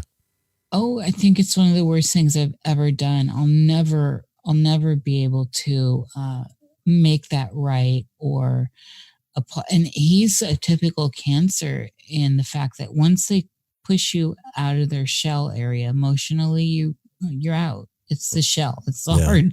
There's no going back. Right. Yeah. And so, I'm probably the devil to him. And you were one of them. That's for sure. Yeah. It's I remember Niish. I can hear him. That bitch. He wrote a song. He was in a band. He wrote a song. This is before we got married. Actually, it was one of the times our relationship was very, very sexy and beautiful and tumultuous. And all this stuff, but he wrote this one song called Vomitous Dawn of the Shrew. That was for me. Oh my God, that's romantic. He was a romantic, man. He was an English major, and so he always had like the best lines. And he could write. He could really write beautifully and edgy and all this. But I did what I knew I would do, what was coming up in my chart. My grand T-square was activated. My mother had died. All this stuff started playing out, and I knew better. I knew the stuff consciously that this stuff is all could possibly happen. And yet I was seized by it. And then I took the passenger seat in my own life and let these energies drive me. I've done that before so many times. The thing is, you can ruin your life. You can make your life worse. Yeah. I created the circumstances to end my marriage, and I did. And there's no reason or need for that to happen. It was literally ridiculous looking back at it. And of course, I'm forever sorry about that. It's scorched earth to him. I'm not a scorched earth person. So, I'm sure, I think there was a time I rebounded too, and I took the whole thing on myself. Now, people, this is bad too. The whole thing was. What did you call it? A scorched earth? Some people have a scorched earth policy once things are done, like with lovers or partners. They burn the bridge or whatever. Yeah, no going back. I always thought that was a terrible policy. I think it says a lot about people, but it also, this to me speaks to having been hurt and not wanting to be hurt or manipulated further. So I do get it. And there are definitely circumstances where you need to have scorched earth. It's, if you're being abused, there needs to be no bridge. And so, this is what makes it all unique. Every circumstance is a little bit different. The people coming together are a little bit different. And then we change. So the me of 20 years ago leaving Scott isn't definitely not the me now. And so I still have to I have to take responsibility for Scott, call 1-800-588-0335. Niish wants to talk to you. No. He's remarried. But what I'm saying, call a lawyer then. He is one. You've been keeping tabs on him, Niish? No, he was one when he was in law school. You've been stalking his Facebook. No. Okay, go ahead with your story. I'm sorry. He was in law school when we met, and he was in school. So he had like a band and was in law school. So he became a lawyer while we got married, I think, where I was, as he was taking the bar. So anyway, But the thing is, so my point here, Joe, is there's a point where I took it all on and I thought everything, the whole thing is my fault. It's all my fault. And I had to come back. In Jungian speak, it's an antiodromia where the pendulum swings from one extreme. Never balances out. To the other. So I had to go from taking it all on myself at some point. And I created this whole thing. I ruined this life. I ruined, his life, my life, our life, the people around us, all my fault. Well, he did participate and I'm now able to, I'm a Cancer moon. You can make it up. You can have me, Niish. But you better hurry. There's a lot of, there's a lot of people after me right now, I'm telling you. So you better strike while the iron's hot. I don't have any money though. Joe, I just adore you. When I met you in person, I just couldn't even hold myself back. I ran right at you and gave you that big hug. You're like, who is this? You didn't even know because we hadn't met in person. But it was still that. It was still. You looked like a witch from head to toe. You were decked out in witch gear. I mean, this wasn't hot topic stuff, folks. This was stuff that she went out in the woods to get, right? So this was some real witchy stuff. And the whole time I was out, that was so crazy. Talking, I'd never sat I felt like Joe Rogan or something in a bar, I've never sat in a crowd and talked to people like that ever. Yeah, that was interesting. I saw you grinning back there, looking at me the whole time. I saw it. Of course. What was I going to do? Of course I was. You and Pacho. Yes.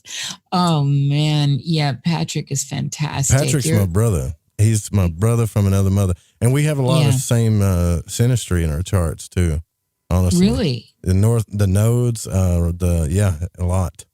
So I can see, I can see that. I mean, I absolutely adore Patrick. We spent the whole night there, like basically interacting, and okay. So Niish comes, we're in the bar, right? And everybody's trying to get my attention. Everybody's like pulling me one way or the other way. I'm meeting people. I met Crow. Crow was there. Our Crow, not Crow 777. He was there.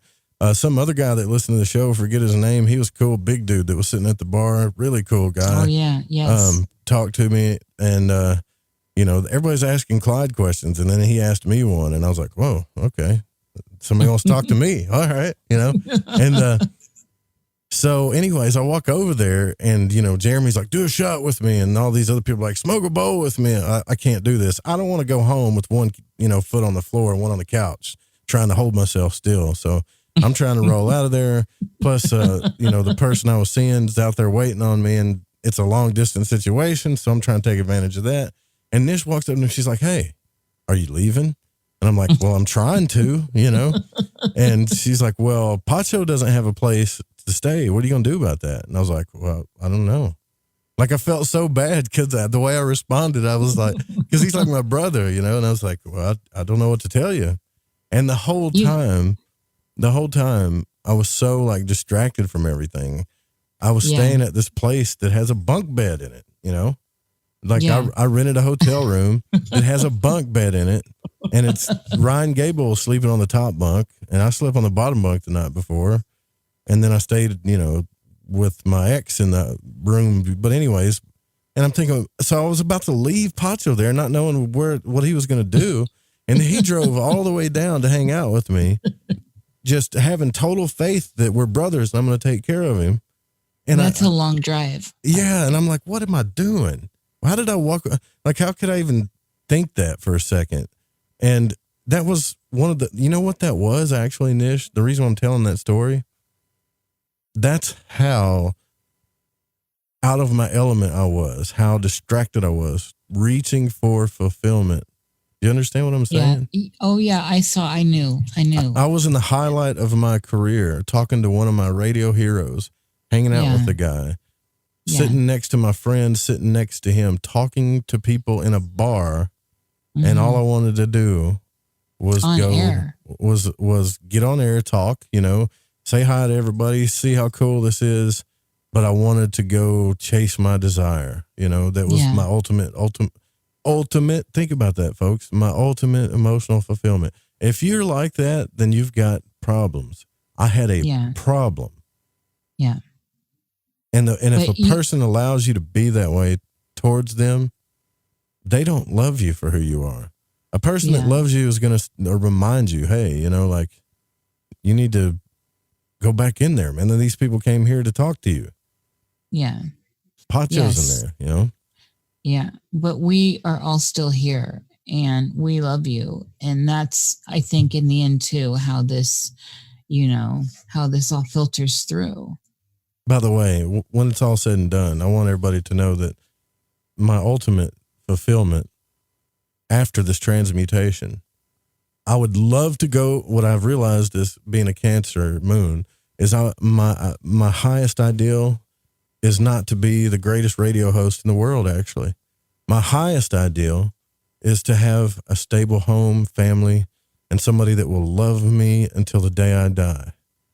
But my calling is something much different. So I'm not going to chase. You can't chase those things anymore, especially when there are other people involved. They made those dates and that Fringe free-for-all. They made all of that around the date that I was coming up there, you know, and I was out of my element. Yeah. When you're not centered, that's a problem, you know.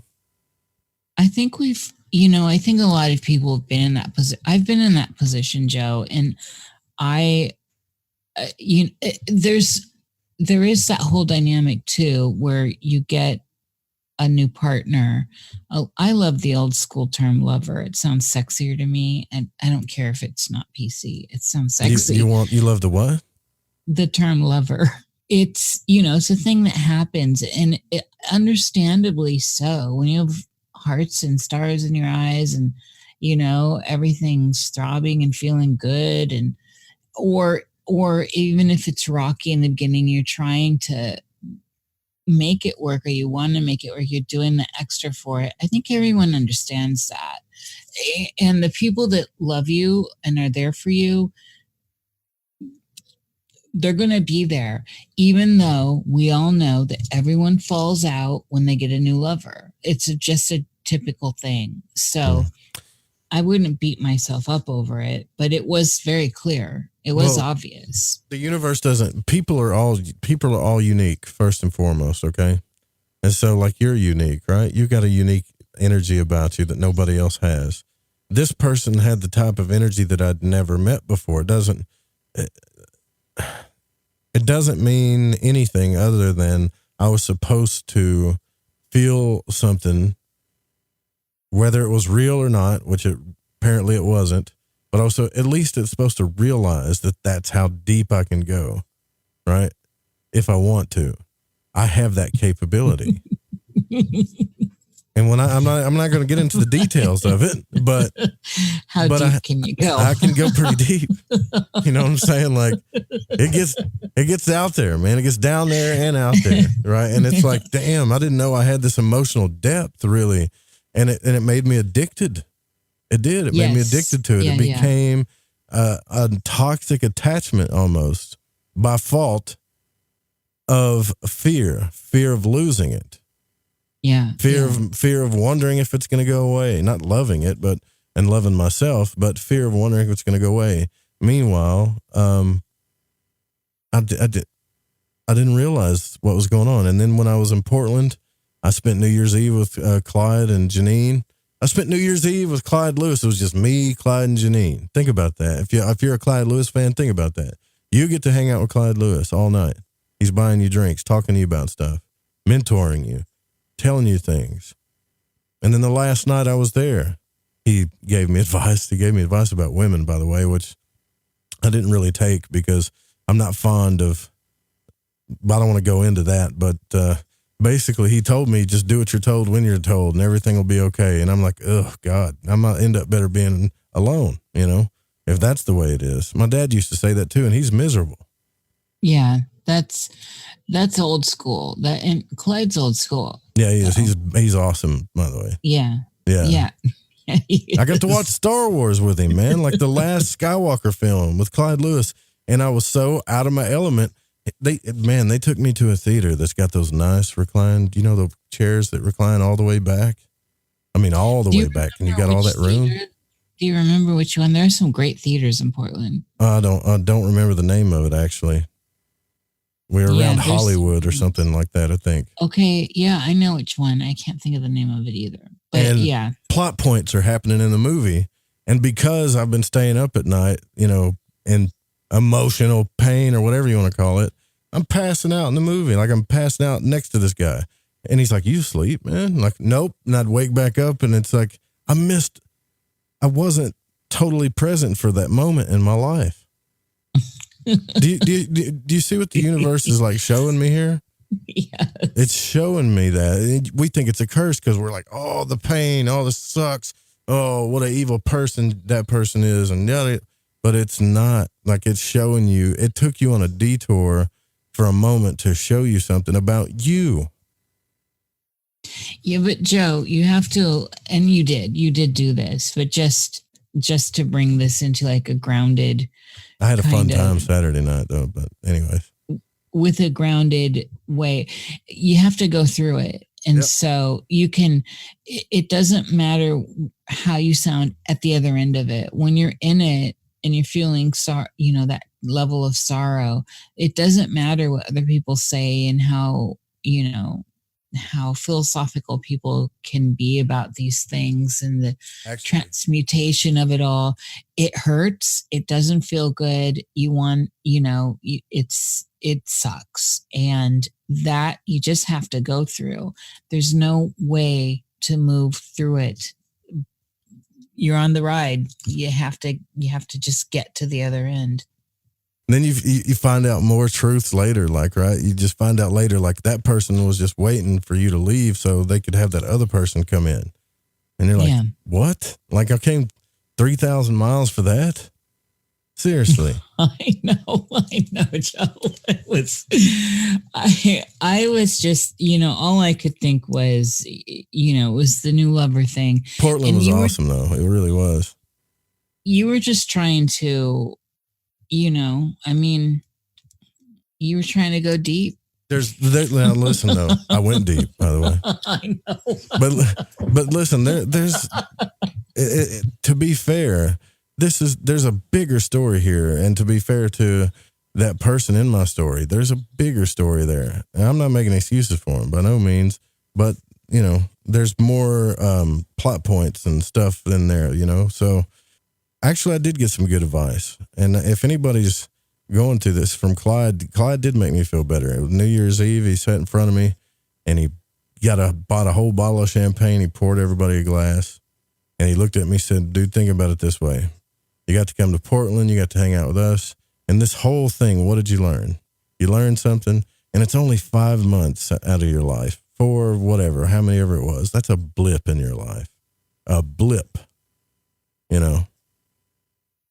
It is. And, like with all of it, it's good I think you just have to be mad. You have to be sad. You have to be pissed, you got to move through whatever's welling up in you. And this is why I've never been part of that new age community. I cannot subscribe to, and this falls into some of that law of attraction stuff, which is great on some level. But if you can't repress your emotions, dude, really. If you're mad, you've got to be mad and you've got to let it out rather than pushing it in. And no amount of saying this anger I'm feeling is going to turn into something golden in the end. You don't see that. It's not happening right there. The transmutation's happening and all that stuff is breaking down, and it needs to. That's part of the process. So I'm a big believer in expressing those emotions as they're coming out. Just find healthy ways to do it. I'm grateful. Don't go burning a house down. I'm grateful. I grew spiritually in ways. Now, this person's a Scorpio. Think about what Scorpio is: death and rebirth. That's the energy that came into my life. Okay. Scorpio is very unique. It's fixed energy, and it's got that transformation to it. It starts out as a scorpion, and then it turns into the eagle. The phoenix. And we see or whatever, right? I always think there's of it as 3 phases to it, actually. I think there's the scorpion. Then what's the next one? It's not the crab. I think it's a crab, maybe. No, it's not the crab. It's a scorpion. Then what was the Egyptian book I read? There was 3 of them, but it becomes the eagle, the riddle of the Sphinx in the end, though. Right. And you see it on the gates of the Avatar. You see it all throughout the ancient world where it's representing that, and the evolved Scorpio energy, scorpionic energy. And you got to get there. It doesn't start out there. And that's the thing. And that's one of the beautiful things with, rules its domain is sex and death. And yeah, it does. And what takes you there? I mean, these things are a big deal. Absolutely. That pounding feeling. I mean, everyone understands that, like urgency and throbbing. And take it easy now. Take it easy. I don't have the dump button on. I needed to cough. Damn it. And so we all, I think everyone's also made stupid decisions in those moments. And hopefully we learn. I'm like that. But I got Scorpio friends too, though, man. And they I talk to them too. Like the country singer, Jason Benoit. I love him. He's wonderful. He listens to the show all the time. The time. And I've talked to him, and he's a Scorpio, and he's explained a lot of things to me, but, he's kind of more of a laid back type Scorpio, man, but he's a cool dude. He really is. And a really good country singer, man. And, I didn't even know there was such thing as a Canadian country singer until the guy said, "Hey, what's up?" I'm like, "What? What's this about?" But he's a cool guy. But in all fairness, too, I watched that Scorpio energy. They can do things that we can't, right? And we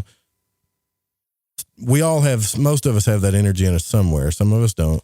But they'll cycle really hard and really deep. And you're like, what the hell? And it seems crazy and it seems out there. And it's lunatic almost. Like you don't even want to be a part of it. But that person is making breakthroughs a lot faster than most people do in a lot of ways. I've watched that. I watched cycles of situations that got healed that never happened again, but it was another situation, then it was something else, and it was just one after the other, just so fast, it's too intense. And and I'm an Aries and a Cancer, so to say that's too intense for me, it's pretty rough. So I know somebody's going, "Oh, you're giving sympathy to them again." A little bit, yeah, they're human. Well, one of the things with Scorpios is they're loyal. And however, not necessarily sexually. They're loyal to the 4 people that they're with at the time. Yeah, they're loyal in a way that water signs are loyal, right? But you should always remember that they sting. Nobody can get revenge quite like a Scorpio, and they sting we're talking deep, murky water. You don't even know where the sting came from on it. It does. It takes you out of left field most of the time, and it hammers you. But you know what? This is the Scorpio phase and not the eagle enlightened phase. So this is it's like the immature phase of it or whatever. Yeah. What is the 4 cardinal points are the ox, the eagle, the man, and the lion, right? That's the riddle of the Sphinx. That's the fixed all the fixed signs. So Aquarius, Taurus, Leo, and Scorpio. Okay. So those are and it's the gates of the Avatar. Those are the sacred gates. You'll see it all over the ancient world. Those 4. Right. In astrology, they're the fixed signs. It also represents the 4 elements. Like you guys need to read if you want to get into the occult and learn all about this, even the mystery of Christ. Okay, you want to learn what the movie The Fifth Element's all about. You want to learn about love and alchemy and all that. That's where it's at. Like get Agrippa. Get what's the other one? I can't think of his name right now. Eliphas Levi. Like read the basics of the occult, and read them over and over again. Franz Barden, stuff like that. He talks more about energy and vibration. Hey, Pacho's on the line. What's up, Pacho? Hi, guys. How's it going? Pacho. Patrick, as I always say. Are you mad, dude? Are you still? I feel so bad about the bunk bed thing, man. But we had a good time, didn't we? Made breakfast. I'm not mad at all. That was a nice surprise, actually. I was going to sleep in my truck. That's what I came prepared for. I was fine with that. I think I walked outside and I was like, wait a minute, man. And then I came back in and I was like, there's no way in hell I'm leaving, Pacho here. And why couldn't he crash to your place, Nish? Like you live out in the woods. But I'm just saying, like I wasn't going to do that to you. I was just wondering. Yeah, we all need to see, this is something too I think we need to do as a show, is we all need to like have an event and hang out somewhere. We got a DJ now, man. He said he would come, if we can get a plane ride from Wyoming and take care of the dude. Steezy Stevie. We got a guitar player.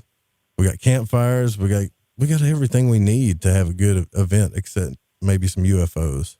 I'm not talking about like a conference. I'm talking about just like, let's go hang out in the desert somewhere or something. I'm so on board. I'm so on board with it. Like a fringe. Yeah. Fringe fallout. That's what we'll call it. The fringe fallout. So, Patrick, how are you tonight? I'm doing well. I've been enjoying listening to you guys. There's been some fun synchronicities on my end. Oh, yeah? Yeah. Well, just a minute ago, my dad's a Scorpio. My sister's a Scorpio. Oh, Jesus. Both my wife and my son are Scorpio rising signs. You've been going through some hell in your life, haven't you? I'm talking about you're in the pits of hell, brother.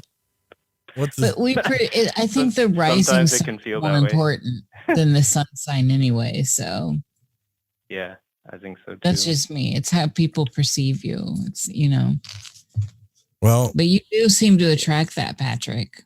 You know why? Because he relates to me in a lot of ways. Our nodes, like I think we all have like this element we're trying to work out, and an energy we're here to work out. Don't you have Capricorn? What? Is it Capricorn in your North Node or something, or is it Cancer? It's Cancer, isn't it? Cancer's my North. Capricorn's the South. That's how mine is. We both are Libra rising. That's how mine is too. And then. Yeah, you're a fire sun. I'm a water sun, but you're a water moon, and I'm a fire moon. Mm-hmm. So we got a lot going on there. Be careful. That's all I got to tell you. Just be careful. Be careful. Don't vibrate too loud. You will scare me. But so what do you? So this energy, these breakthroughs that I'm talking about. Have you seen that with that Scorpio energy? Have you seen that happen, like these cycles that just keep happening over and over and over again? Do you see that? Yeah. Yeah, I'm pushing up against one right now, and it's time to go into it. I'm nervous. You're nervous. You see, that's exactly what I'm talking about. Why the hell would you want to be around something that makes you nervous all the time? You kind of have to be, though, with family, but I mean... Well, yeah, I'm married, and we have a kid and a bunch of animals and a house, and in the old days, I guess I would say I would have bailed, but I would have bailed before it even started. Solitary confinement? No, I got to go right into it and to feel good about it. You have to lean into it, as we were talking about earlier. Yeah, definitely. I don't get that, right? Like say, here's my experience with it. Nish, say you're a Scorpio, right? And I'm me. And you scream at me and tell me to leave, right? Like, get the hell away from me as far as you can and never talk to me again. And I mean it, whatever. So I'm like, all right. And I go away. Then they call you and go, well, what'd you leave for? What? Like, that's the thing. That's the cycle. Like, it's the worst it could be. And then they're like, well, why did you go? Because I'm not putting up with that crap. That's why. Joe, that sounds more Capricorn to me than Scorpio. If I were just to put a trait on that sounds more Saturn. Well, we were all in Capricorn season, I think, too, anyways, by the way. So, and it's hard because, like I said earlier, it's so difficult to, this is why it's really important to at least know your three, the Trinity, your rising moon and sun, and you can synthesize from there. And to me, the sun is the least important of the three. No, not to this person, but they're proud of their darkness, And it's like, okay, I get it. I get it. Should all be proud of our darkness. I get it. Let's play some typo negative and put some black lipstick on. I understand. But yeah, no, I think it was, if I remember, it was like Scorpio, Cancer, both Cancer moons, and then Sag rising. So what I actually saw more was Sag, like more than anything, And then and then you got to look at what's going on in the 7th house and the 8th house, what's going on over there in that kind of relationship sector as well. It's hard to pinpoint. This is why more information's better when we're talking astrology. Yeah. In my opinion. Yeah. So but with me, let's just talk about me, because I don't feel right if that other person can't defend themselves, because they were going through a lot of stuff of their own. Their parents weren't feeling well. Their ex had a situation over them. There was a lot of stuff going on. But with me, I think you got to know your flaws first, right? Like as an Aries, sometimes if I'm way out of balance, I can get angry, like really pissed off, blow up, say something that I don't really mean to say out of pure anger. And then because of my Cancer moon and my Libra rising, as soon as I calm down, I feel like a piece of crap. Like I feel like I'm the worst person in the world. One of the things with Aries is, and this is one of the things I love about Aries, I love Aries people.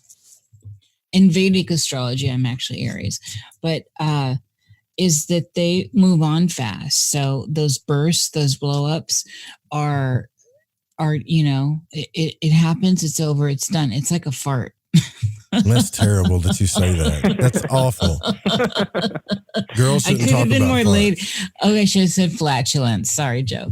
And so, but they're done. And people that like say more of the earth signs and stuff can hold on to, or the water signs can hold on to stuff a little bit longer, especially earth signs. Or Scorpio will hold on. They will get revenge. Are you serious? That energy. Oh yeah. They will get revenge. What if you didn't really do anything wrong though? Well, it doesn't. It doesn't matter.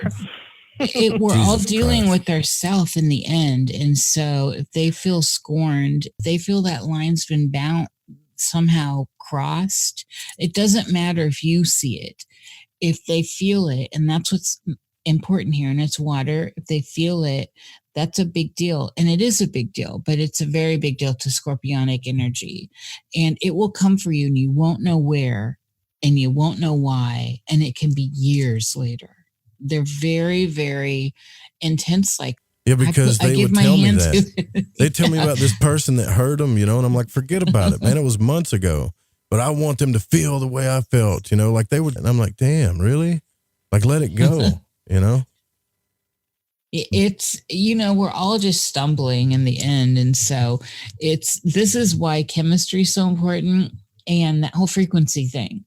Like it's just important to get on the same page. And so when we start, when we get a new lover, and in that 6-month period of, hearts for eyes, and you've just seen yourself essentially, the best of yourself in someone else, your other, it's so difficult to really understand what's at play here.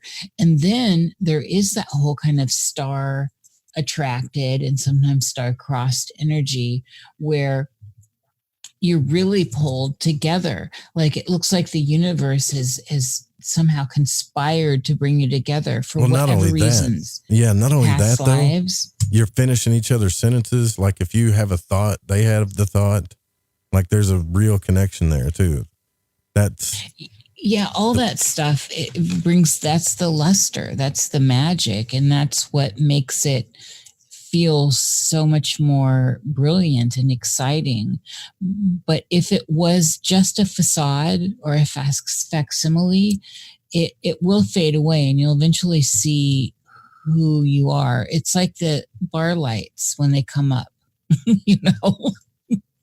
You're like, oh man, you know, the light, everyone looked great with the dark light, and then the light comes on. Well, I'm gonna talk about a deep subject here, all right, before we go into the break. Okay. It's deeper than this, but I think this is the very core of some of our problems, especially mine, is, you know, when I saw that sex dungeon or whatever that thing was in Portland, it like twisted me up bad, you know, and I thought for a moment that I was kind of in hell, like in a very bad place. And not even from a Christian point of view, but from a soul level, because I've always had that high ideas about sex, like, you know, that it needs to be sacred and intimate with one person and all that, like very traditional ideas, but very spiritual ideas about it too, you know, and like even on a Gnostic and Tantric level.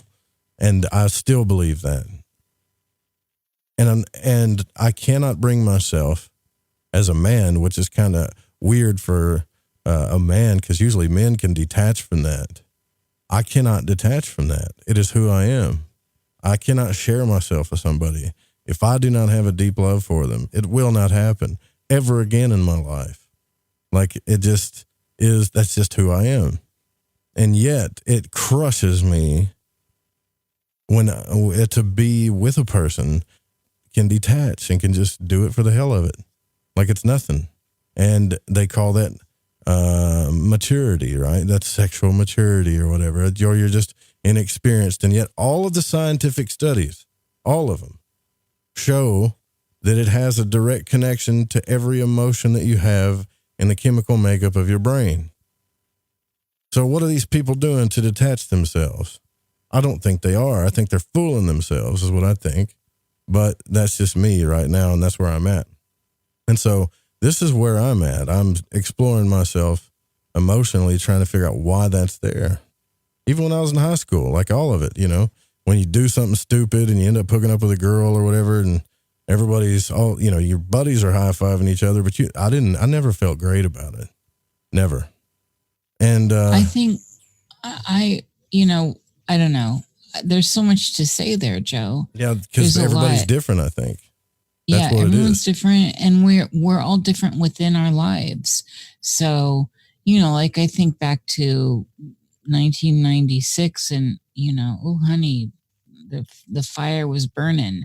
But I feel I've always felt sex was sacred. Yeah. I still feel that way, but it's in my chart. You can see that. And so not that I'm blaming that, but I've always been a little bit more particular when it comes to sex. I come from the same stance as you. And so that's where I am. Everyone loves good sex. There's no reason not to have good sex. It's just, I've never been able to share. I don't like sharing. I don't, you know, it's not my directive to be more casual with it. But I know lots of people that get on just fine, and it seems to serve them just fine in that modality. Yeah, see, and you have to know that about yourself too. I'm not saying when you go on a date with somebody, that's the first question you ask, but don't get serious with somebody, at least in my case. And if you're like me or Nish, don't get too serious with somebody that is different than you in that way. You know, if that's who they are, then that's who they are. That's fine, but it's not a good compatibility. You're setting yourself up for some big time pain. You know, that in the end is a very big deal. Very, very, very big deal. You won't make it if you're lying to yourself about what you need in that department. And also another warning. A lot of times, if it depends on how mature the person is that you're dating or how many people they've dated or their experience. What I found is, because I dated for like eight years and I only got serious about 2 people, but some people will pretend to line up with you The whole 90 don't believe anybody for the first 90 days thing. You hope, and it feels like that they're lining up with you, but they'll tell you they agree with you because they're into you so much. You got to watch out for that too, Like, watch out. Like, if their words don't line up with their actions, then you definitely got to watch out for what the most important things to your heart.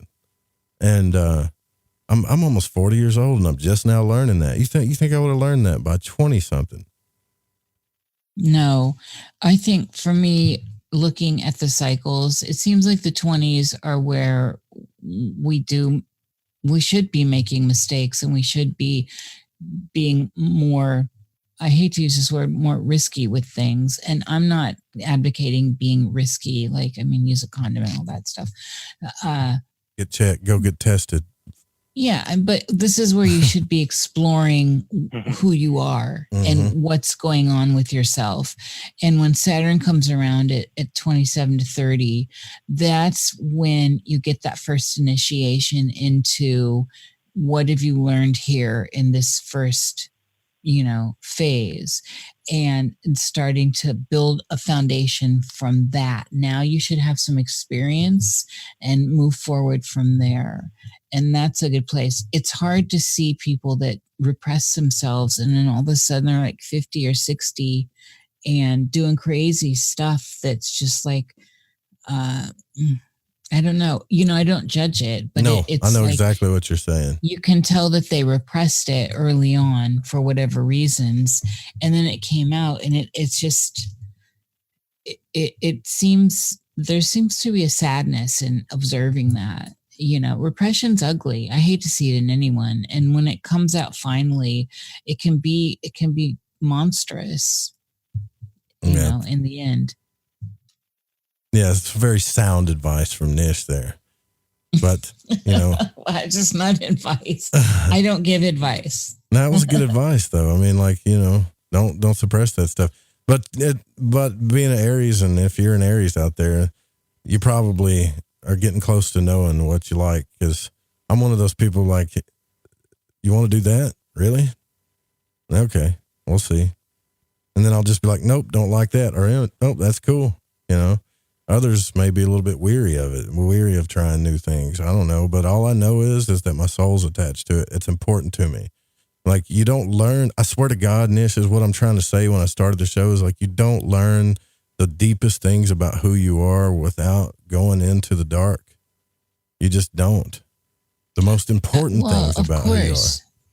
Think back to learning anything. You don't know fire's actually going to burn you until you get burnt. And I hate to use that played out, Fire cliche, burn. but isn't it the truth? You don't know until you experience something. It's like this layer of, I called it like when my mom died, I became part of that dead parent club, sadly too young, but yeah. You don't know what it's like until you do. And that's an initiation. And life is full of initiations, and may it always be full of initiations and keep pushing us forward. And hopefully, you're of sound constitution internally, that you're able to ride these waves and get something out of it. In the end, I think we're not here to just frolic. Or also, to me, it's all beautiful at this point.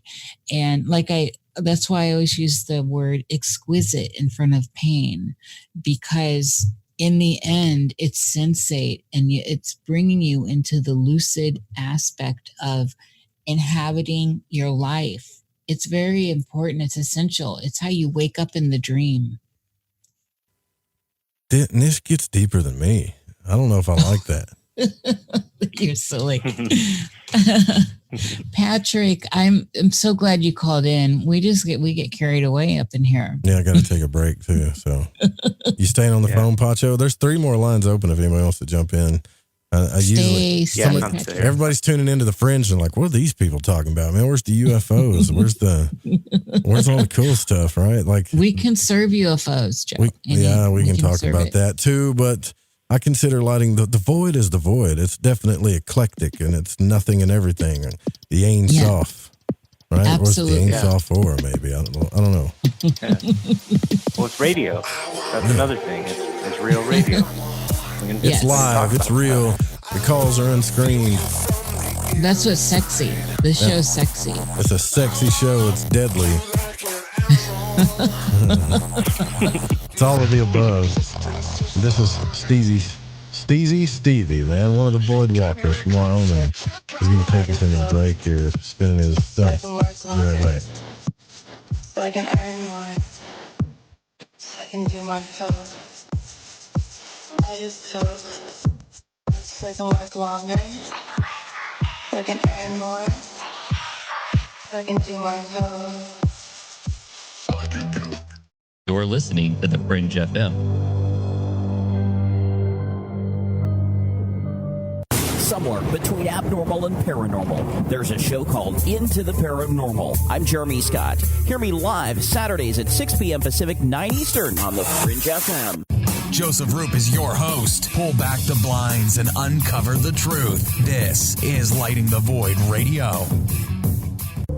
Hey, I'm J.M. DeBoard, and when I want to talk about dreams, I look up my man Joe Roop and his show, Lighting the Void.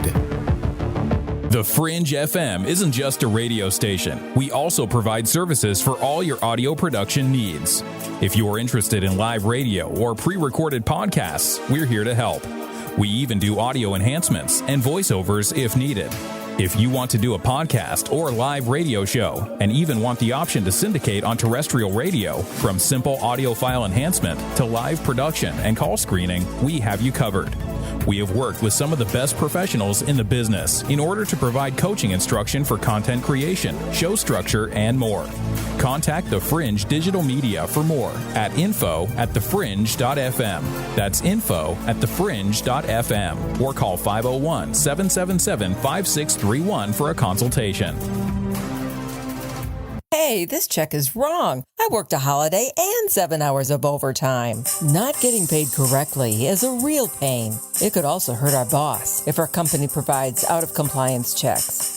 That's right, construction companies doing business with the government can get fined, or officials of the companies can go to jail if the checks aren't right. It's a law. The Davis-Bacon Act has 30 compliance issues for every check, but there is an easy way for construction companies to be in compliance. EMARS offers Compliant Client, a web-based system that finds and corrects all 30 of the possible out-of-compliance check issues. Users of Compliant Client report an 80% savings in time and money. Running a weekly payroll usually takes about 5 minutes. All 15,000 plus clients of EMARS have never had a legal compliance issue. Plus, they sleep better on check day. Contact EMARS at emarsinc.com or call 480-595-0466. Hi, this is Sammy. Join us in the Deep South as we're lighting the void with Joe Roop on the Fringe FM. Are you intrigued by Paranormal Talk Radio? You'll love the new Paranormal Radio app from TalkStream Live. You'll find a great selection of talk shows covering UFOs, ghosts, strange phenomena, and much more. Download the Paranormal Radio app now and start listening to the very best in paranormal talk entertainment, including the network you're listening to right now, the Paranormal Radio app. Free in Google Play and the iOS App Store. Ew, yuck. They're unhealthy and gross. Bugs, I hate bugs. We keep a clean home, but occasionally bugs show up. Well, I found something that is tougher than bugs. Orange Guard. From contact, it kills bugs. Plus, Orange Guard kills hidden bugs and keeps new bugs away for weeks. I know. I use Orange Guard. Plus, all of the ingredients of Orange Guard are on the FDA generally regarded as safe list. Orange Guard may be used around food, humans, and pets. It promotes a healthier planet, and here's a bonus. Orange Guard cleans where it's sprayed. Plus, it comes with a 30-day money-back guarantee. Orange Guard. You can get Orange Guard at Ace Hardware. And listen, folks, Orange Guard is tougher than bugs, and it's safe to use. Go to orangeguard.com. That's orangeguard.com. Right, me old Chinas. I know it's an ad break, but before you lot shoot off and make yourself a cup of Rosie Lee or whatever else it is you're going to sling down your Gregory Peck, you need to listen to me babble. If, like me, you found your way to Light in the Void via a downloadable podcast, you might want to take a butcher's at the Fringe FM Wind and Kite. You won't Adam and Eve how many other shows there are or what they rabbit on about. Ancient history, conspiracy, the consciousness, the esoteric, the occult, metaphysics, parapolitical, ufology, technology and spirituality, to name but a few. They got featured hosts like Ryan Gable, Jeremy Scott, Alex Exum, Tim Doyle, Cortana and Gigi, Susanna Ross, the Reverend John Polk, Michael Deacon and J.D. Lewis. You might find yourself listening to the thoughts and theories of the author of The Fish you just finished reading. Or you could pick up the dog and bone, call in and tell everyone your own beliefs or experiences. So do me a favour, before you put on the Ansel or crack open a bottle of vino or roll a joint, go to the Fringe FM and see what you're missing.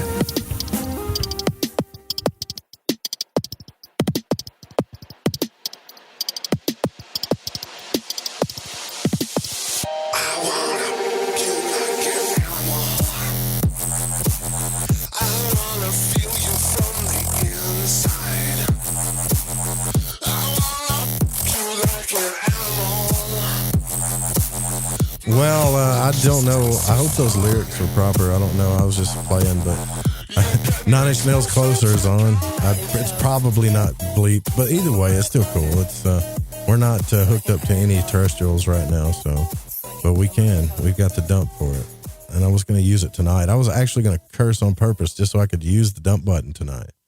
But it's amazing how much it costs to have one of those things. It's like $2 or $3 grand or something. I don't know, just to have a button for a delay. It's crazy, man.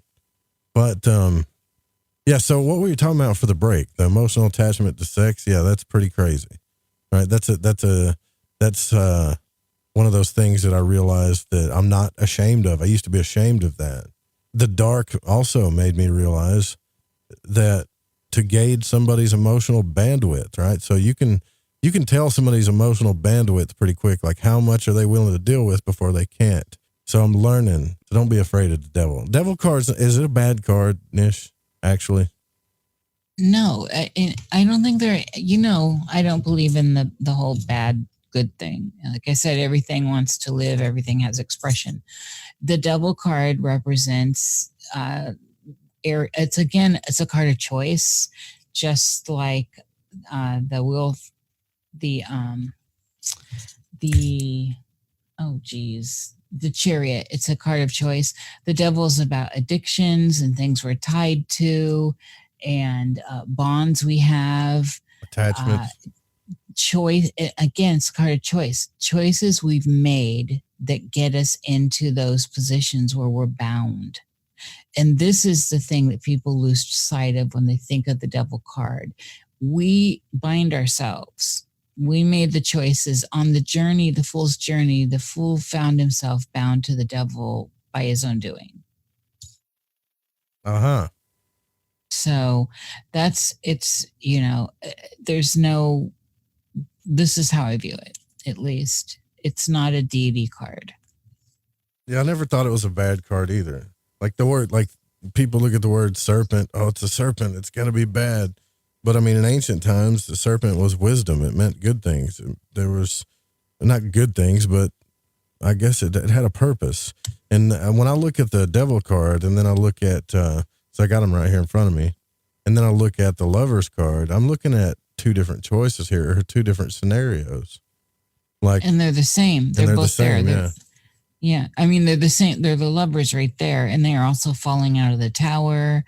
And I mean, there's, it's that whole separation, and it's easy to look at challenges as bad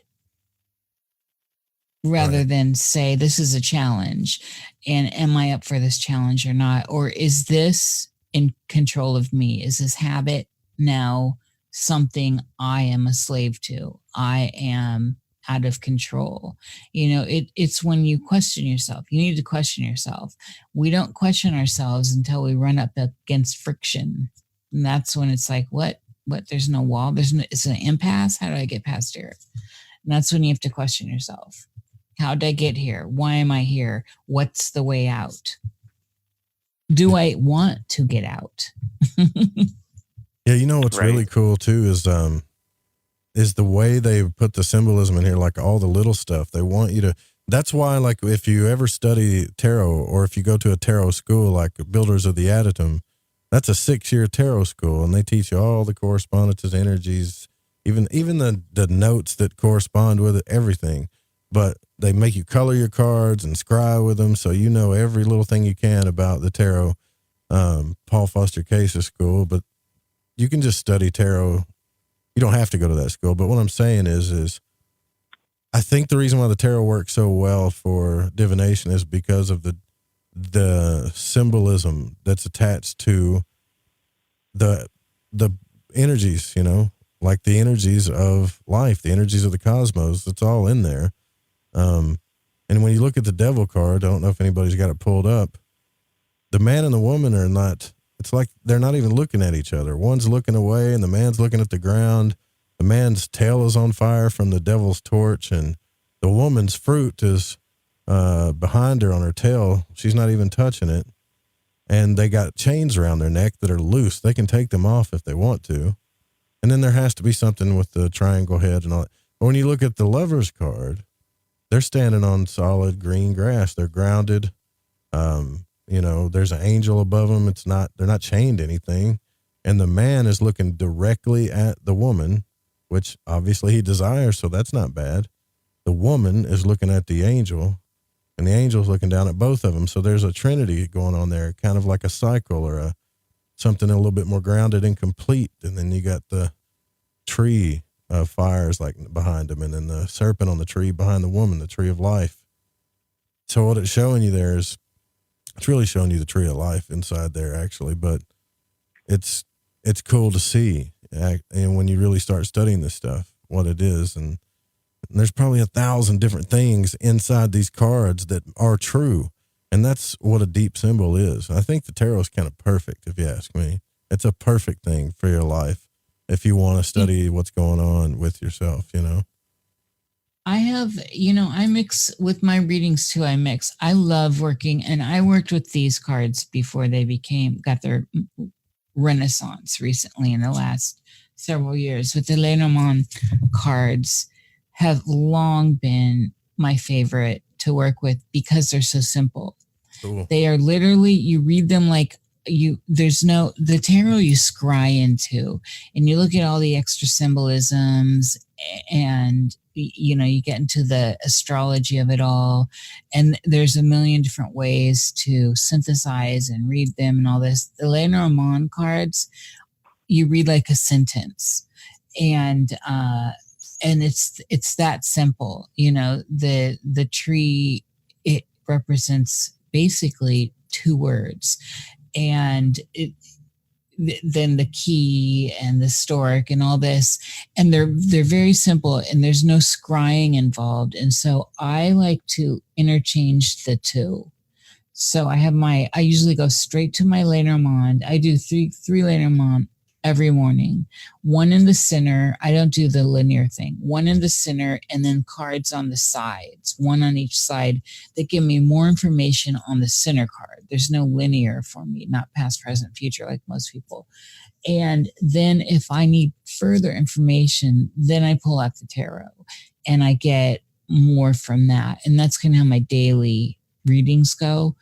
And when I'm reading people, I will do the grand tableau in the Lenormand, and then I do my personal spread, Joe, which you've seen in the tarot, and I start interacting between those. I think they're well suited to each other because one's basically black and white and the other one's grayscale. Wow. Just to throw that in. You're teasing people. No. I'm suggesting that you play with it, get a deck and play with them because they're simple and beautiful. If you want just a straight up sentence, the Lenormand's the way to go. You don't have to read into it. And so I'm saying add this to the mix. Yeah. I like the one you got too, actually. When I went to Powell's Books there, I was like drooling because they had so many decks in there, man. There were so many different tarot decks there. and I was thinking I really want to like buy all these and mess around with them. It's terrible. It can be a terrible addiction. Talk about the devil card. It can be an addiction buying, great books and great tarot decks. My personal favorite is the Tarot of the Holy Light. And it's eclipsed my longtime favorite, which has been the Alchemical deck. That's been my longtime favorite.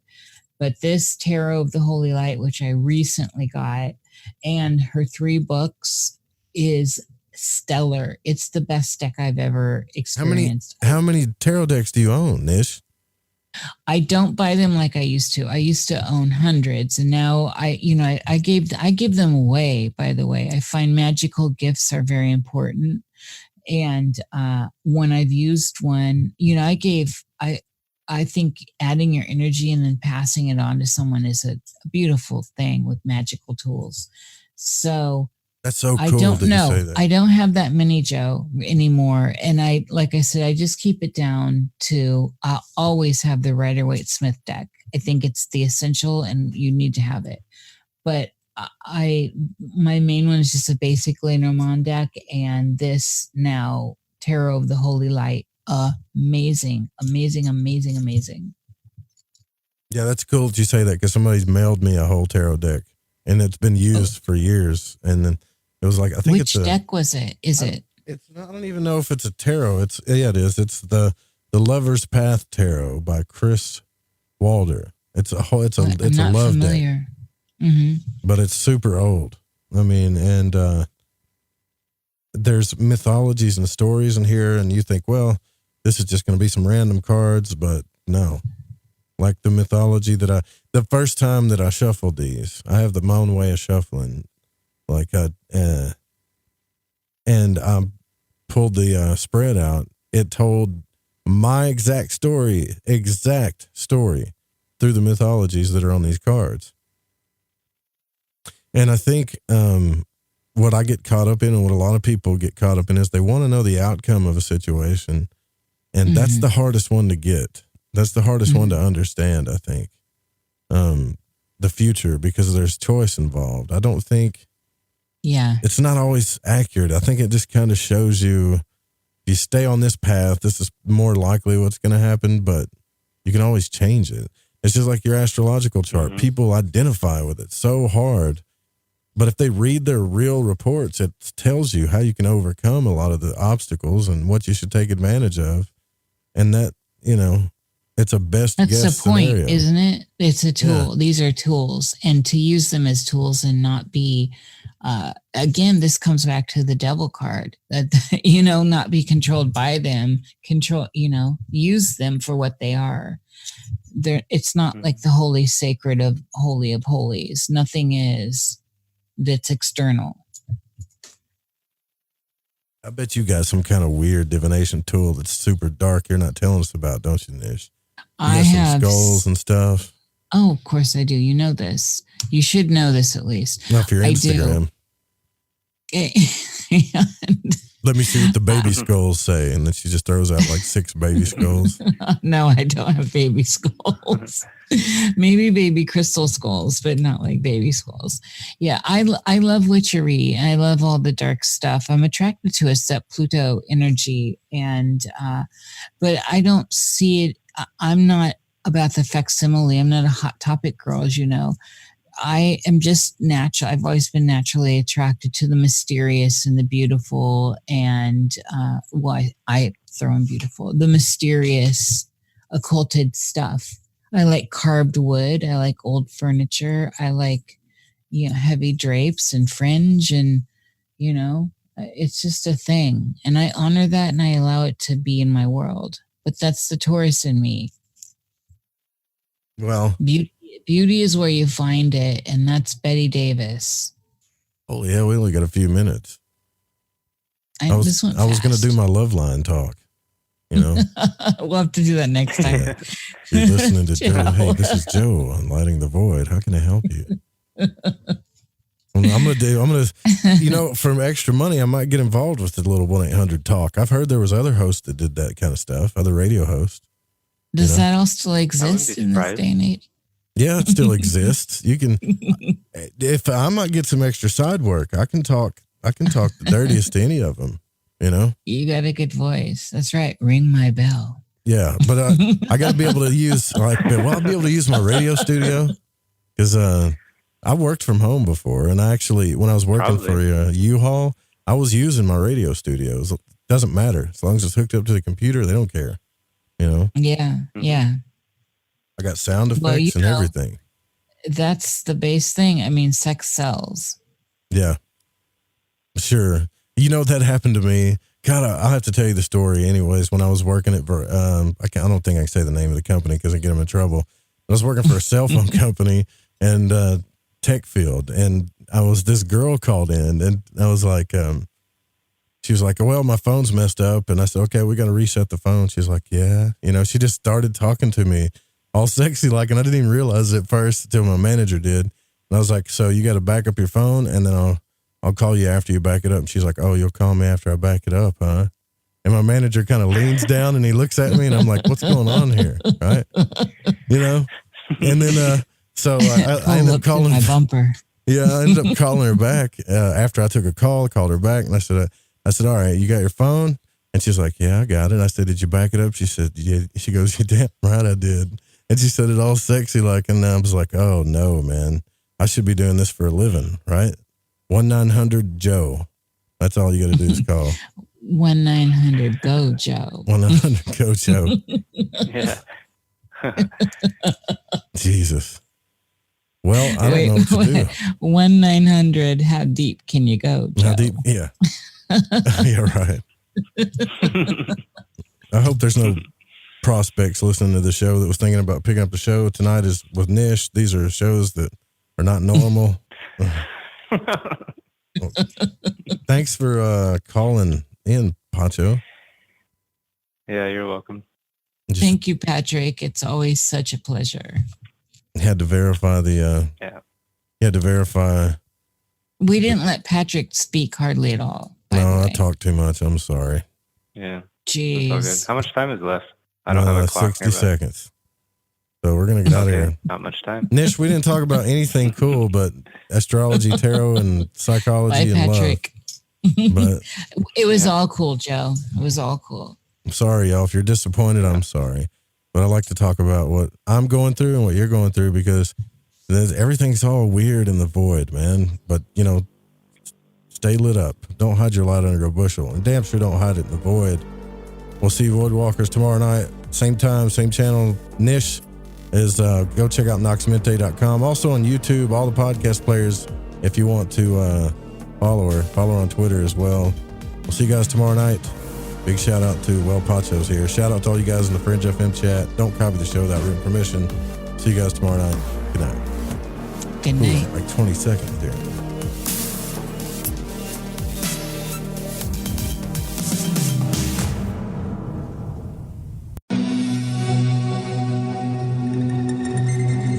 And opinions expressed on this program do not necessarily reflect those of the Fringe FM, KTLK Digital Broadcasting, its sponsors, affiliates, or staff.